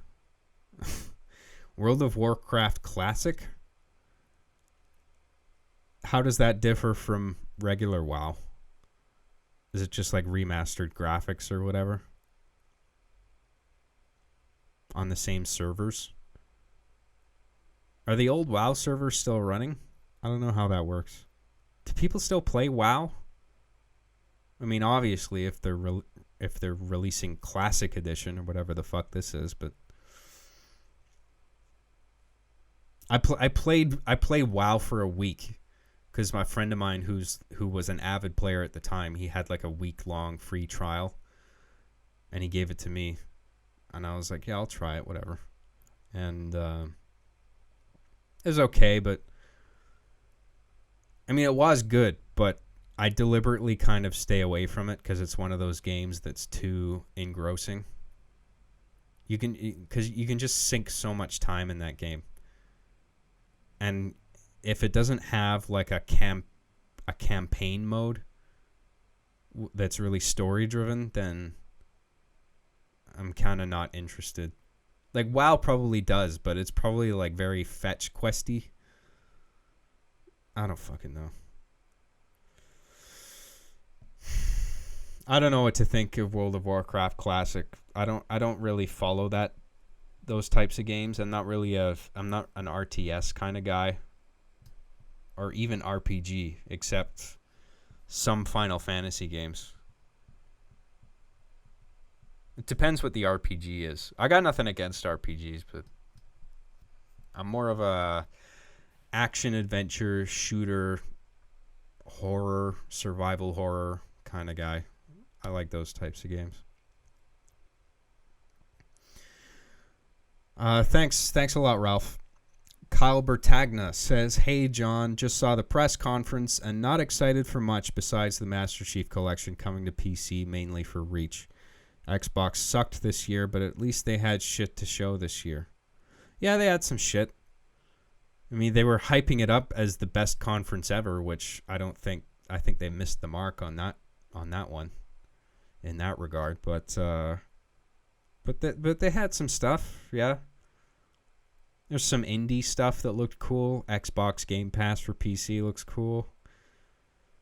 Cyberpunk, Halo Infinite. But that's about it. I mean, I was hoping for more info and specs on Xbox Scarlett or Project Scarlett, whatever the fuck they're calling it, but just more shit where, center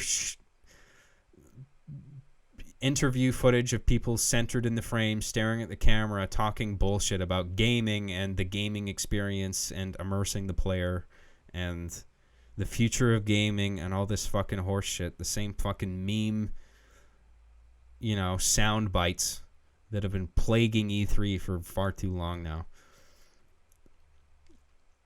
Whatever. Anyway.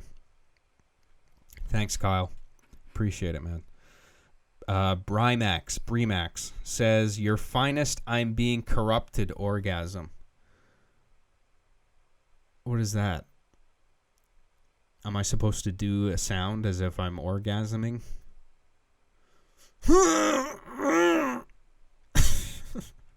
Sounds more like I'm constipated. Doesn't really sound like an orgasm. Thank you, Brimax. Captain Desi says, happy belated birthday, by the way. Oh, thank you very much, dude. Sean Thompson says, happy belated birthday, bro. Thank you.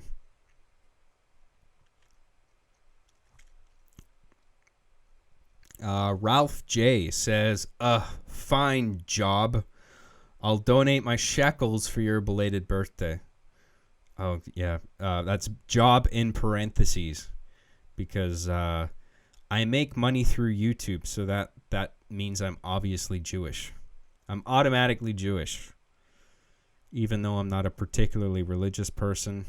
I've never been to a single Jewish ceremony in my life. I have no Jewish relatives. But it doesn't matter. I'm Jewish anyway because I earn money.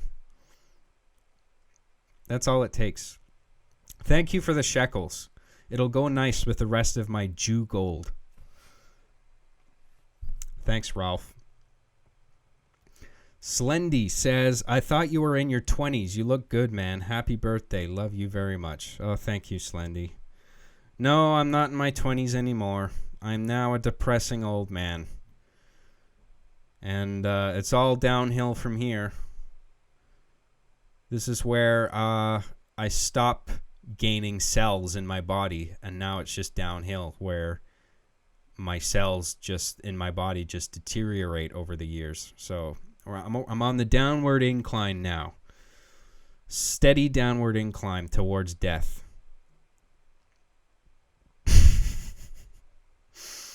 Isn't that great? Thank you, Slendy. Bob, thanks for the reminder of how fucking old I'm getting. It's great. Bob Dude says, hey, John, do you ever wish you were born at another time or that you could manipulate timelines? Love your work. Do I ever wish I was born at another time? The 60s were an interesting time, but too much of a shit show, so I don't think the 60s, but maybe the 80s. I would have been alive. I would have liked, Jesus Christ, can't even talk. I would have liked to have been alive for more of the 80s. I was born in 88, but that's too late to remember anything from the 80s. I would have liked to have been born early 80s to see more of that era for myself and remember it, you know. You're a boomer now. Happy belated birthday, Job. I'm a boomer now? How can I be a boomer? The thing that you are is determined by the era you were born in, right? Doesn't matter how old I get. I can't turn into a boomer. Do people even know what boomer means when they say the word boomer? Baby boomers. And it was a boom in the amount of babies specifically because it was post-World War. And so it was like a concentrated effort to like have more children because we had lost so many people in the fucking war. Like the term boomer applies to certain people. You can't just call anyone a boomer. People don't turn into boomers. That's fucking dumb. I don't know. I suspect that people aren't paying close enough attention to the actual words they're using. Whatever. It doesn't matter. Everyone's a boomer now. Everyone's a boomer and a doomer and a zoomer. Whatever the fucking stupid labels are that mean nothing. John is a 30-year-old boomer who can't comprehend memes. Oh, yeah. Memes are just so above my fucking head. My tiny little peanut-sized brain couldn't possibly wrap it around the idea of a meme or find it funny. Oh, there's Schumers now. Those are people who are fans of Amy Schumer, I presume. There's a label for everyone. Rendering labels absolutely fucking meaningless.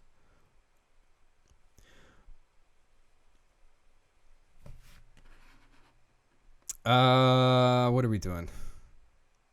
Thank you, Bob Dude. Play it in the background. Says, John, I do the 48-hour film challenge in Richmond, VA. Is that Virginia? I have for 2 years now. It's really fun. I also worked as a script supervisor for feature-length film. Crowdfunded $10K for it. That's awesome. Good for you, dude.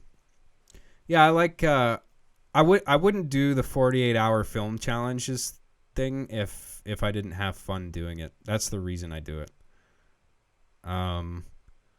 But I do certainly have gripes with it. First and foremost, that 48-hour film or 48 hours is not enough time to make a quality film product. And so by the very nature of 48 hours film competitions, basically it makes certain that your product is going to be flawed. And any process that basically encourages flawed filmmaking is just like, in a sense, it's like, why even bother? You know, like if you're gonna make a movie, do the best job you can on it to make a good product. But 48 hours isn't enough time. I mean, there's writing, there's getting all the assets and the cast and crew together, there's shooting the thing, there's editing, there's sound design, there's music design, and then, you know, rendering and delivery. I mean, there's a lot of different phases, and squeezing all that in 48 hours basically just ensures that you're going to sacrifice, you know, the quality of production in some regard. Like if it's like it can be decently edited, but the sound design is probably shit. And often in 48-hour film competitions, a lot of people leave the sound for last, and so all of them sound like shit. And if they screen in a theater, it's particularly bad, because if you're going to be showing a film in a theater, you want good sound, because there's a sophisticated sound system in the auditorium. And if you have shit sound, then you're gonna have a shit time. You know what I mean? But anyway, what do I know? I've just been writing and editing for 12 years. What the fuck would I know? Anyway, congratulations, Play It in the background. Good for you. So the good thing about 48-hour film competitions is that it does force you to come out with a product at the end. Even if it's dog shit, it is at least something.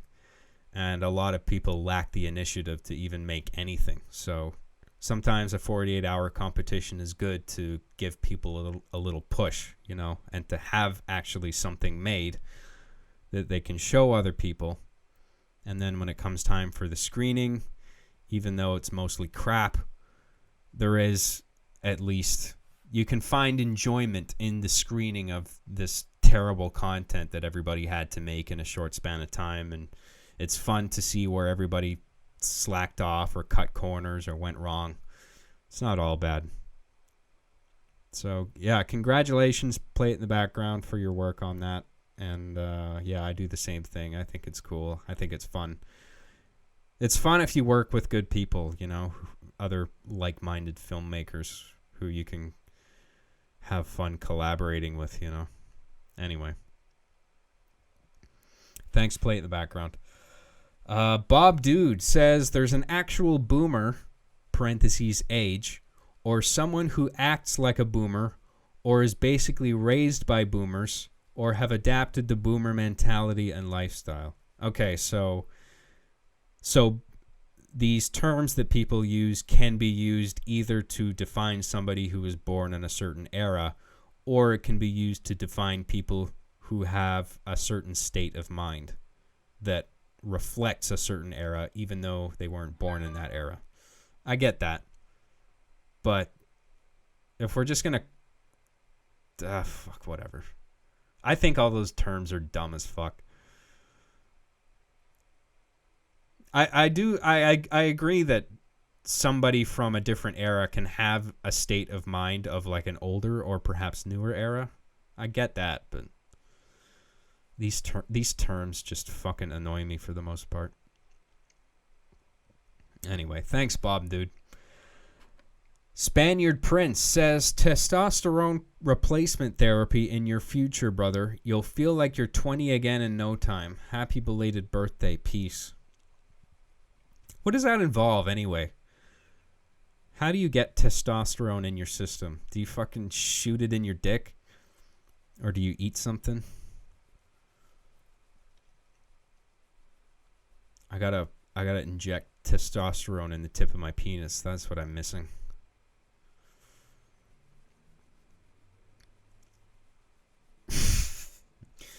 Anyway, great. I'll get on that. Thank you, Spaniard Prince. God knows I need more testosterone. Too much soy in my system. Been wearing that fedora for too long. You don't even need to drink soy when you're wearing the fedora. That's the thing. You wear the fedora and the soy enters your system automatically. You can't help it. Anyway. Thanks, Spaniard. Bob Dude says, John, what do you think of vegans/vegetarians? I mean, I think vegans are like, they're missing out on, I mean, meat does have nutritional value, you know? And it's like, I feel like if you're vegan, you're missing out on something essential because the human beings evolved consuming meat. So if we suddenly stop eating meat completely, then, you know, it feels like that could be detrimental to people overall. But of course, vegans refuse to accept that because all animal life is sacred and yada yada yada, and everybody should be friends with cows and chickens and let them in their house and hang out with them and play video games with them and shit.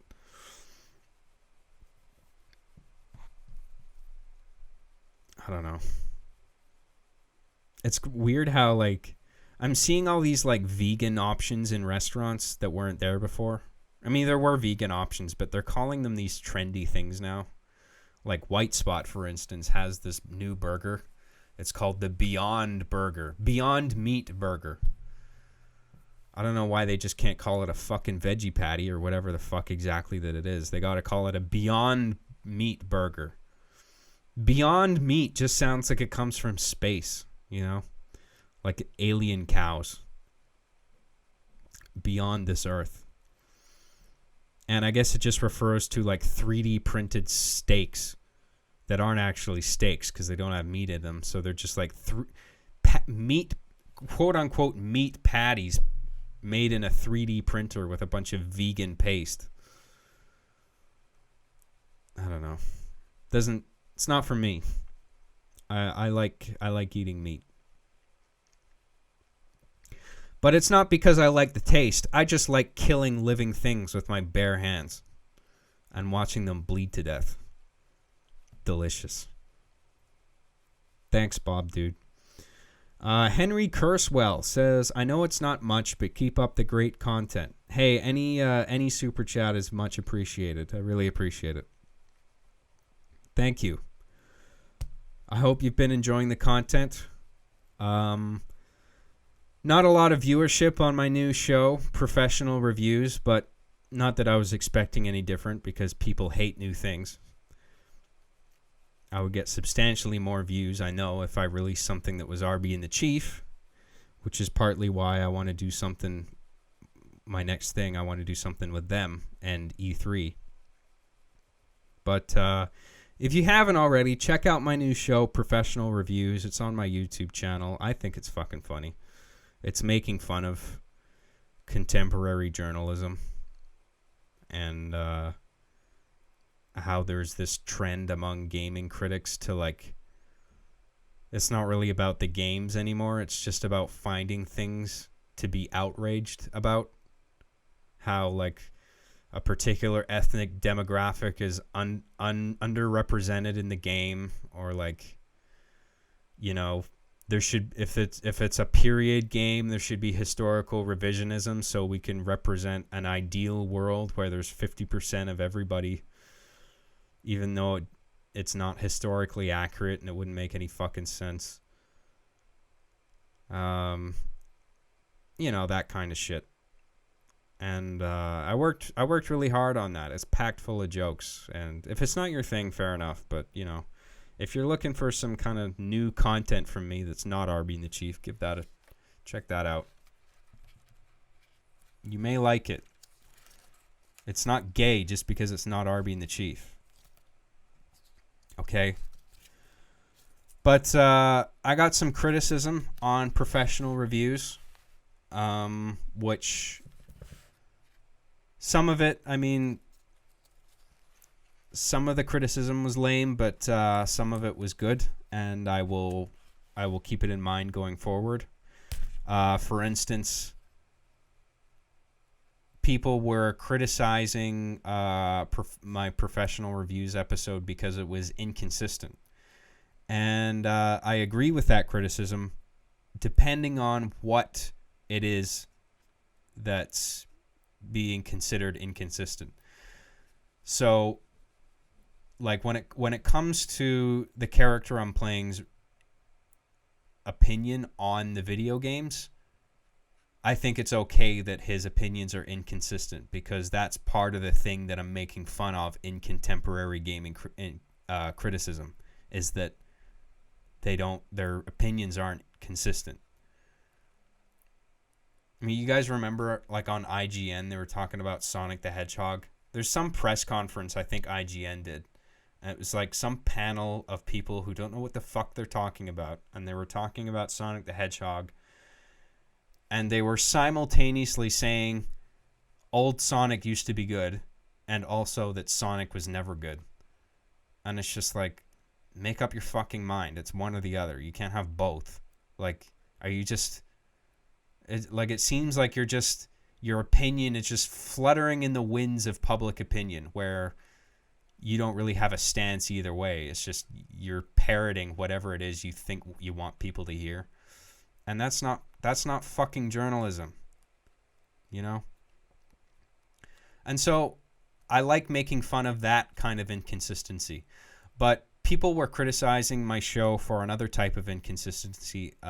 For instance, I made a joke where my character in the show, what's his name again? Chip Gaiman. I had a joke where Chip is single and is not in a relationship, but then another joke where he has a wife and he's being cucked and he's raising the son of his wife and her new partner. And I agree.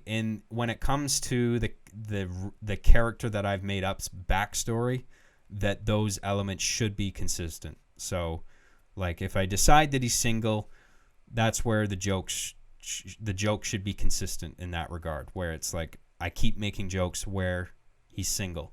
I shouldn't have a joke where he's single and then a joke where it's implied that he's in a relationship. But on the other hand, he could still be raising his wife's... I should have said ex-wife. That's what I should have said. If I had said ex-wife for that cuck joke, then that would have worked. But yeah, I agree that any like stuff where it's like the character's backstory, I should try and keep that consistent, and I'll keep that in mind going forward. But when it comes to inconsistent opinions regarding the game that's being reviewed, I'm going to keep doing that, because I think that's funny, and it's something that actually happens that should be made fun of, because the opinions of gaming journalists regarding a video game should be consistent, because they're fucking journalists. That's their job. Anyway. There you go. Thank you. Thank you, Henry. I appreciate it, man. Ralph J says, John, when will you start fighting against YouTube's pro SJW policies? I mean, I think I am already protesting in a form in my content. I mean, in RB and the Chief, a big part of the last episode was dedicated to tackling SJW culture and how people are being censored for having the wrong opinions, deplatformed, you know, and I don't agree with that shit. Do any of you guys know what's going on with Vox and that guy, Carlos Meza and Crowder? They're calling it the Vox Adpocalypse or something. I've read into this a little bit, and it's bullshit. I don't like what's happening there. I mean, YouTube does on occasion stand up for creators' rights to say what they want, but sometimes they don't. But sometimes they do, and it impresses me these days just for the fact alone that they do sometimes. But this Carlos Meza thing is particularly troubling, and YouTube is just caving to him and this whole movement behind him to basically deplatform anyone who makes a joke about, like, that particular issue came about because this guy Steven Crowder, he's like a prominent conservative voice on YouTube. He was making jokes about Carlos Meza and the fact that he's gay, He's openly gay, and he was calling him a queer little Mexican and shit like that. And I mean, I think that's kind of funny, but I personally, I wouldn't do something like that, because like I would just stray from targeting any individuals in general, just because, I mean, I think that's a sure way of getting yourself banned. If you target someone in particular, then that can cause trouble for you. So I tend not to do that. And if I'm going to make fun of somebody, I'll try to be a bit smarter with it, as opposed to just, you know, saying something like queer little Mexican and doing a stupid voice, you know. Because Crowder was being attributed to being a homophobe because he was doing an impression of Carlos as like a flamboyantly gay man, where it's like, if you do this and you talk like this with a lisp and a fantastic gay voice, it means you hate gay people. Like if I wave my hands around like this, my jazz hands, it means I hate gay people because it's just so fabulous to do this. If you do that, that means you're homophobic. But I don't see that as being any different than me doing a ridiculous Japanese accent. Or a Scottish accent, or I make fun of Scottish people about the fact that they're all racist alcoholics. Or when I make fun of a Russian accent, when I talk like stereotypical Russian men. I don't hate any of the people I'm making fun of there. I mean, I'm not targeting any individuals. I'm doing a stereotype, right? It's just I don't think doing a funny voice, an impersonation of someone, constitutes hatred. But Crowder is under a shitstorm because of that. And Carlos is doing this thing where he's just like rallying all his followers to go onto Crowder's YouTube channel and flag all his videos, because that's how you get things done nowadays, is you send your legions of fans to go and flag other people's videos. And I don't like that. I think that's what fucking losers do if you do that. I would never do something like that. No matter, you know, if someone had a YouTube channel that was dedicated purely to shitting on me, I wouldn't like it, but I still wouldn't go like, okay, minions, go forth and flag all their videos nonsensically. Even though it doesn't warrant a flag it anyway, because I think I have the moral high ground here, and what I say goes, and this guy should be deplatformed because he's saying things I don't like. Wah. He's making fun of me on the internet. Wah. I don't like that shit. And I wouldn't instruct anybody to go flag somebody's videos. If somebody made a video I didn't agree with, you know what I would do? I would instead make my own fucking video explaining why the other guy is wrong. How about doing that? Instead of acting like a fucking pussy where you just try to get everybody else flagged who you don't agree with. It's fucking stupid. Anyway. Yeah, I hate being a YouTuber right now. I hate the term YouTuber, but I am one of those guys because it's what I do. I upload to YouTube, so that means I'm a YouTuber. An e-celebrity, another term I hate, but I guess I do fit that definition. But I think I'm less of an egomaniac than the typical YouTuber or e-celebrity is. Being a YouTuber, being in that environment, it's just not fun right now, because it's just nobody knows who's going to be next to be deplatformed because of controversial views. Like I know I have a bunch of controversial views on gender identity and sexuality and gender binary and you know, all these things where if I were to voice my opinion, I would be flagged as transphobic or whatever phobic, even though I'm not phobic of anybody. You know, there's a lot of things being falsely attributed to being hate speech, and I really don't like that stuff. I don't like people being deplatformed just for saying something.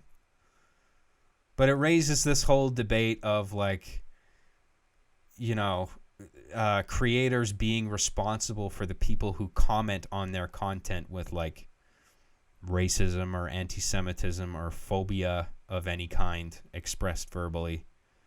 You know, like people in this chat, my chat, they make a bunch of Jew jokes, shekels and brackets and all this shit. Or, like, they say the N-word because they can. Or they try and, like, you know, type a variant of it that will pass YouTube's bad words checking system, where it's like the N-word but spaces in between all the letters or whatever. And people will just do that just because, whatever, it's funny and they can do it. But it's not like they're actually racist. But that sort of thing could be used against me one day to, like, say, look, he's a racist. Look at the kind of audience he's cultivating. Where it's just like, I didn't tell anyone to do gay jokes. I didn't tell anybody to do Jew jokes or minority jokes or whatever. Because I don't care about race and gender and whatever. I think I judge people I judge people individually based on their actions. I don't give a fuck about their immutable characteristics. And I don't think anybody should be judged or, you know, hired or qualified based on those characteristics, because it's not things that are within their control. People should be assessed based on the things that are in their control, right? Because that's what speaks to your character. The other stuff is just, that's all surface. I mean, who cares what color somebody is or whatever? But you know what?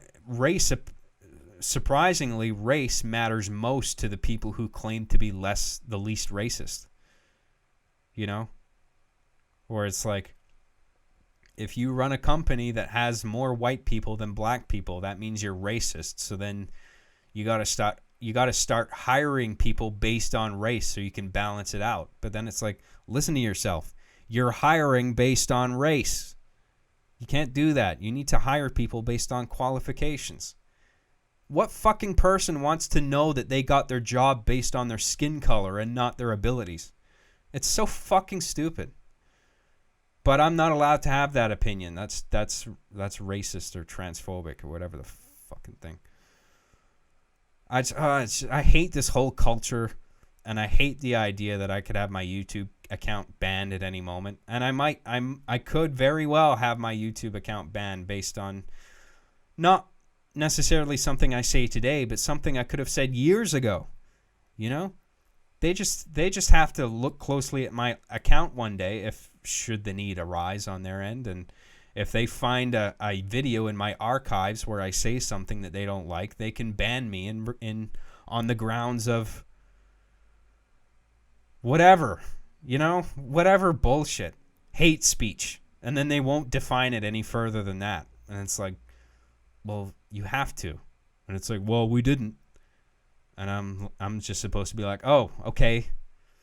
I guess my Google account is gone because of this indefinable term hate speech, which you can't let any one individual define, because how do you define hate speech? Because everything is offensive to somebody in some degree. And so is everything offensive? In which case, why don't you just censor all speech? Nobody's allowed to say anything anymore. The whole thing is stupid. Anyway, that's enough of that. I'm rambling. Where were we on the super chats? Where the fuck? Where are we at? Thank you, Ralph. Captain Desi says, John, I think the new show is great. It's just there was a lot of character breaking when the live stream and review were mixed. Oh, yeah, that was another thing. In my original cut of professional reviews, I had it so I was mixing the review portion with like a stream portion where the stream was only partially in character, whereas the The review portion was completely in character, and people saw that as too much of a disconnect where it was interrupting the flow for them. And I never saw it that way. In retrospect, I did, and then I fixed it later on. I released a cut of professional reviews where it didn't have the stream portion intercut with it. But initially, I was going for this, like, Beavis. I described it on Twitter as a Beavis and Butthead type feel, where it would transition from, like, the story element to the music video thing, commentary, and then back to the story thing, and then back to the music videos. Where, like, I felt that it was okay to break character in the stream portions, because it's just like, okay, that's the in-character segment, but now we're in the stream segment, and we can kind of take a break from being in character, where I can just talk freely about the game and the character I'm playing, and I can just be me. But people didn't like that. They wanted me to be more consistent, and they would rather have it so the stream is isolated on its own, and the review is its own thing, and that's what I did, and that's what I'll be doing going forward. So there you go. Professional reviews.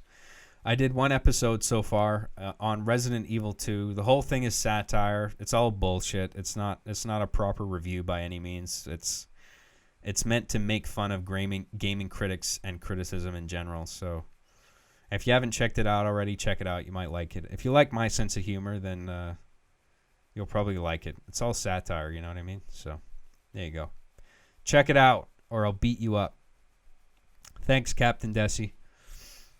Ralph J. again says, tip, invest in promoting professional reviews. Yeah, well, that's my biggest problem. I don't market my own content because I'm not a marketing guy, and I don't know a lot of marketing people because I tend to not really like people who are in marketing, because you got to be of a particular mindset to exceed in that field, and it's just not me. I'm much more in the creative side of things, the editing, the ideas, the writing of the thing, the cinematography, all that. Marketing is not my thing at all, and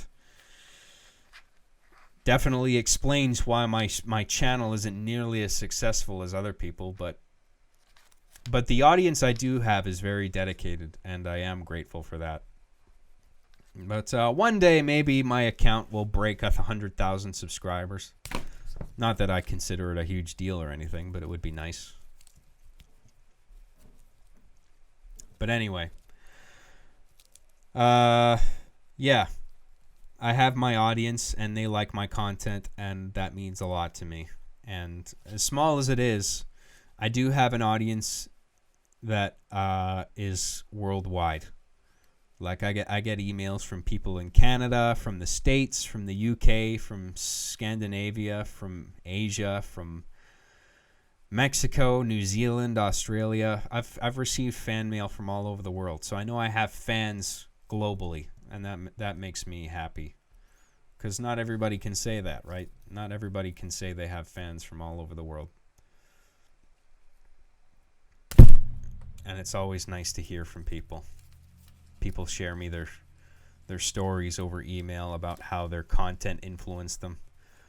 I've gotten a bunch of emails from people who, like, my content influenced them directly, like their career path, and now they have successful positions in film thanks to me, even though I don't have a successful position in film. I just got my lame little YouTube channel. But you know, I'm quite happy with that, to be honest, because I've seen.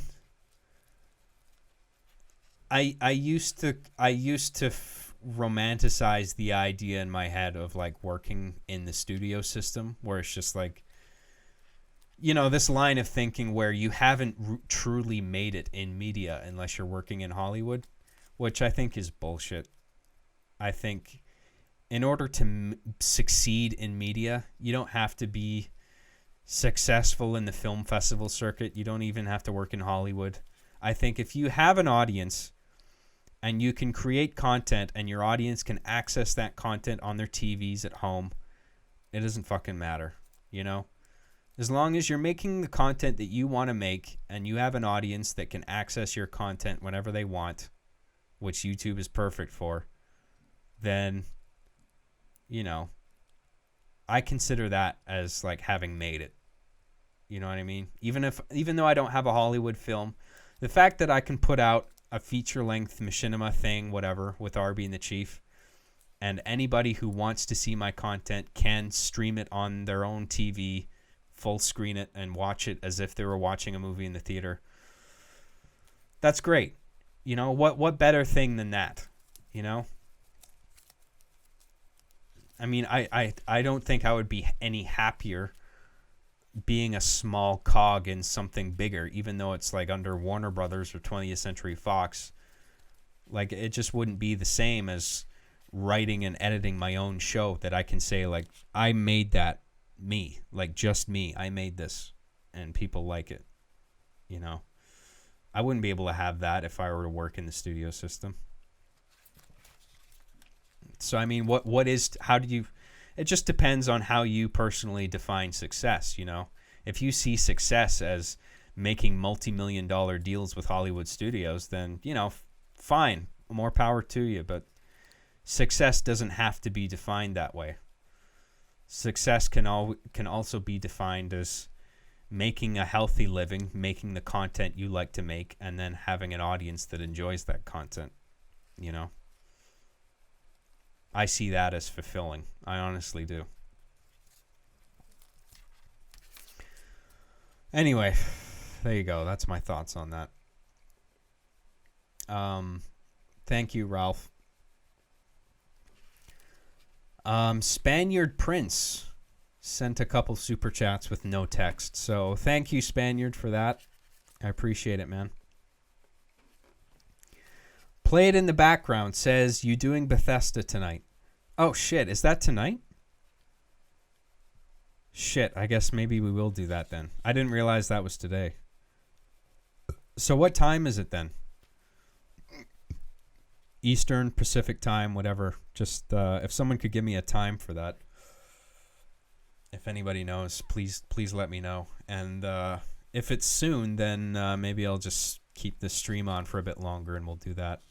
5 Pacific time? Ah, Jesus.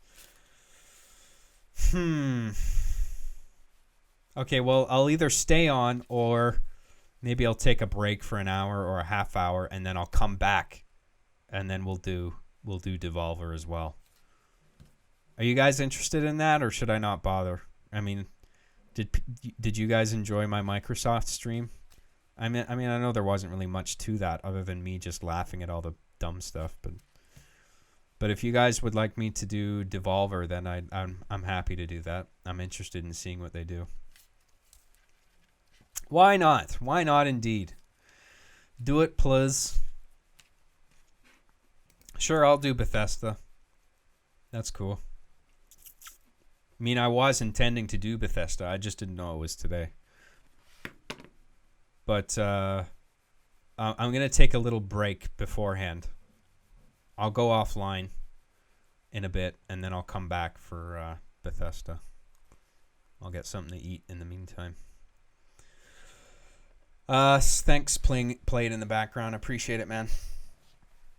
Captain Desi says, your thoughts about Pro Jared? The dude cucked his wife, lol. Can you cuck your wife? Can a woman be cucked? I thought it was specifically a man. But I guess it could be either way. Anyway, I'm not sure I know who Pro Jared is. Is he one of these guys like Ninja or something? John, go pee. Yeah, I know, I gotta pee, but in a few minutes maybe. Women can be cucked. Yeah, okay, fine. Yeah, I don't know who Pro Jared is though. I mean, I've heard of him, but I don't really. I guess he's a Twitch guy or like a streamer dude. Hopefully we get some more cringy bands playing awful music so I can have some good laughs. Oh no, Devolver Digital's conferences are actually really good because they're like super satirical and they make fun of E3. That's why they're good. So I don't expect any cringe from Devolver, but it would be nice to watch it anyway just to see what they have to offer. Pro Jared is a pro cucker. He's an old school reviewer.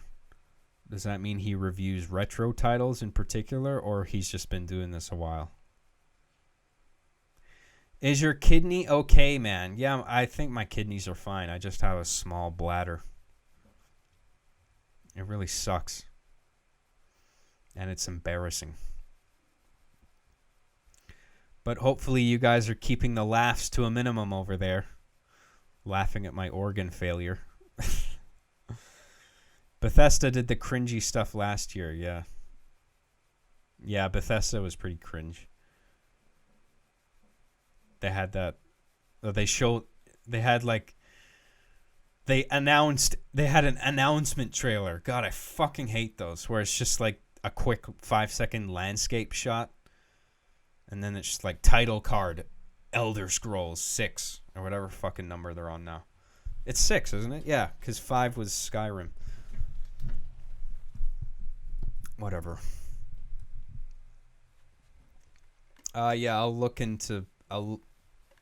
up Pro Jared later. I don't really know him.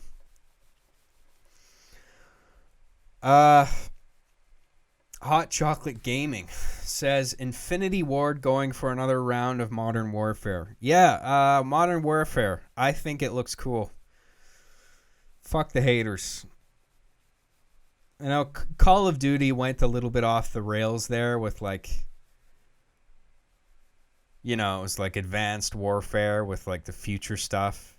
And then it got super future-y with Black Ops, and then zombies, and then space, and all, you know, it just got crazy. But now it looks like Infinity Ward is reining the franchise back in with something that's like photorealistic and dramatic, and isn't so much good guy, bad guy as the stories have been so far. It looks like it's something that's thematically charged and kind of a real war is hell story, you know, along the lines of Full Metal Jacket or something like that, or Platoon, or, you know, one of these war stories where it's like there's no specifically good guy who's painted in good, and then you have your generic bad guy. That shit's getting kind of old. It makes me think of that new Ghost Recon game. Breakpoint, is that what it's called? It has that dude in it, John Bernthal, guy who played Punisher. And then it has that bad guy who's in like the hood with like a mask on. Because every bad guy in every movie or video game has to be that now. It's like a guy with a hood wearing a mask of some sort. Some kind of skull mask. But I'm no different. I'm doing exactly the same thing with Arby and the Chief with Adam with his skull face. But whatever, it looks cool. If they have a skull face, that's how you know they're bad. Anyway. Yeah, Modern Warfare looks sweet. I like that new trailer. Even though it was no gameplay. I'm pretty stoked. Thanks, Hot Chocolate Gaming. Bob Dude says you should play Halo with some of us. No. I'll pass on that. I used to do that sort of thing, but it's too crazy. I'd rather not. But you go ahead and play without me. Have fun. And thank you for the super chat, Bob. And it looks like we're caught up on all the super chats. So thank you very much. I'm going to check Streamlabs, actually. Make sure there's no donations through Streamlabs, which is an alternative. If you would rather not give me anything through YouTube, where YouTube takes a cut, if you donate through Streamlabs, they won't take anything off it. So whatever you send goes directly to me. But looks like there isn't anything today. So it looks like we're all caught up. Okay, thank you everyone for that. I really appreciate it. It's very nice of you guys. And I think we'll stop the stream here, but I will come back for What is it today? Devolver or Bethesda? I forget what's today. I'll look it up. Whatever it is, doesn't matter what it is. I'll be if there's an E3 thing today, I'll do it because I said I'd stream the E3 stuff. I didn't for EA yesterday, but who gives a fuck about EA? Oh, it's Bethesda. Oh, both. Okay, so it's Bethesda and Devolver. Jesus Christ. They're not stacked, are they? Like it's one after the other, at least. Bethesda and then Devolver Digital. Okay. All right, so we'll do them all. Fuck it. We'll do it live. Fuck it. Doing it live. Okay, so I'm going to stop it here and we'll stop the stream, but stay tuned because I'll be back. I'll start up again a little before Bethesda, and we'll do Bethesda, and then might take another break in between Bethesda and Revolver. Depends how far apart they are. But yeah. I'll stop it here and I'll be back. So I hope you enjoyed the Microsoft stream. Thanks for joining me. That was fun. Hope you guys enjoyed it.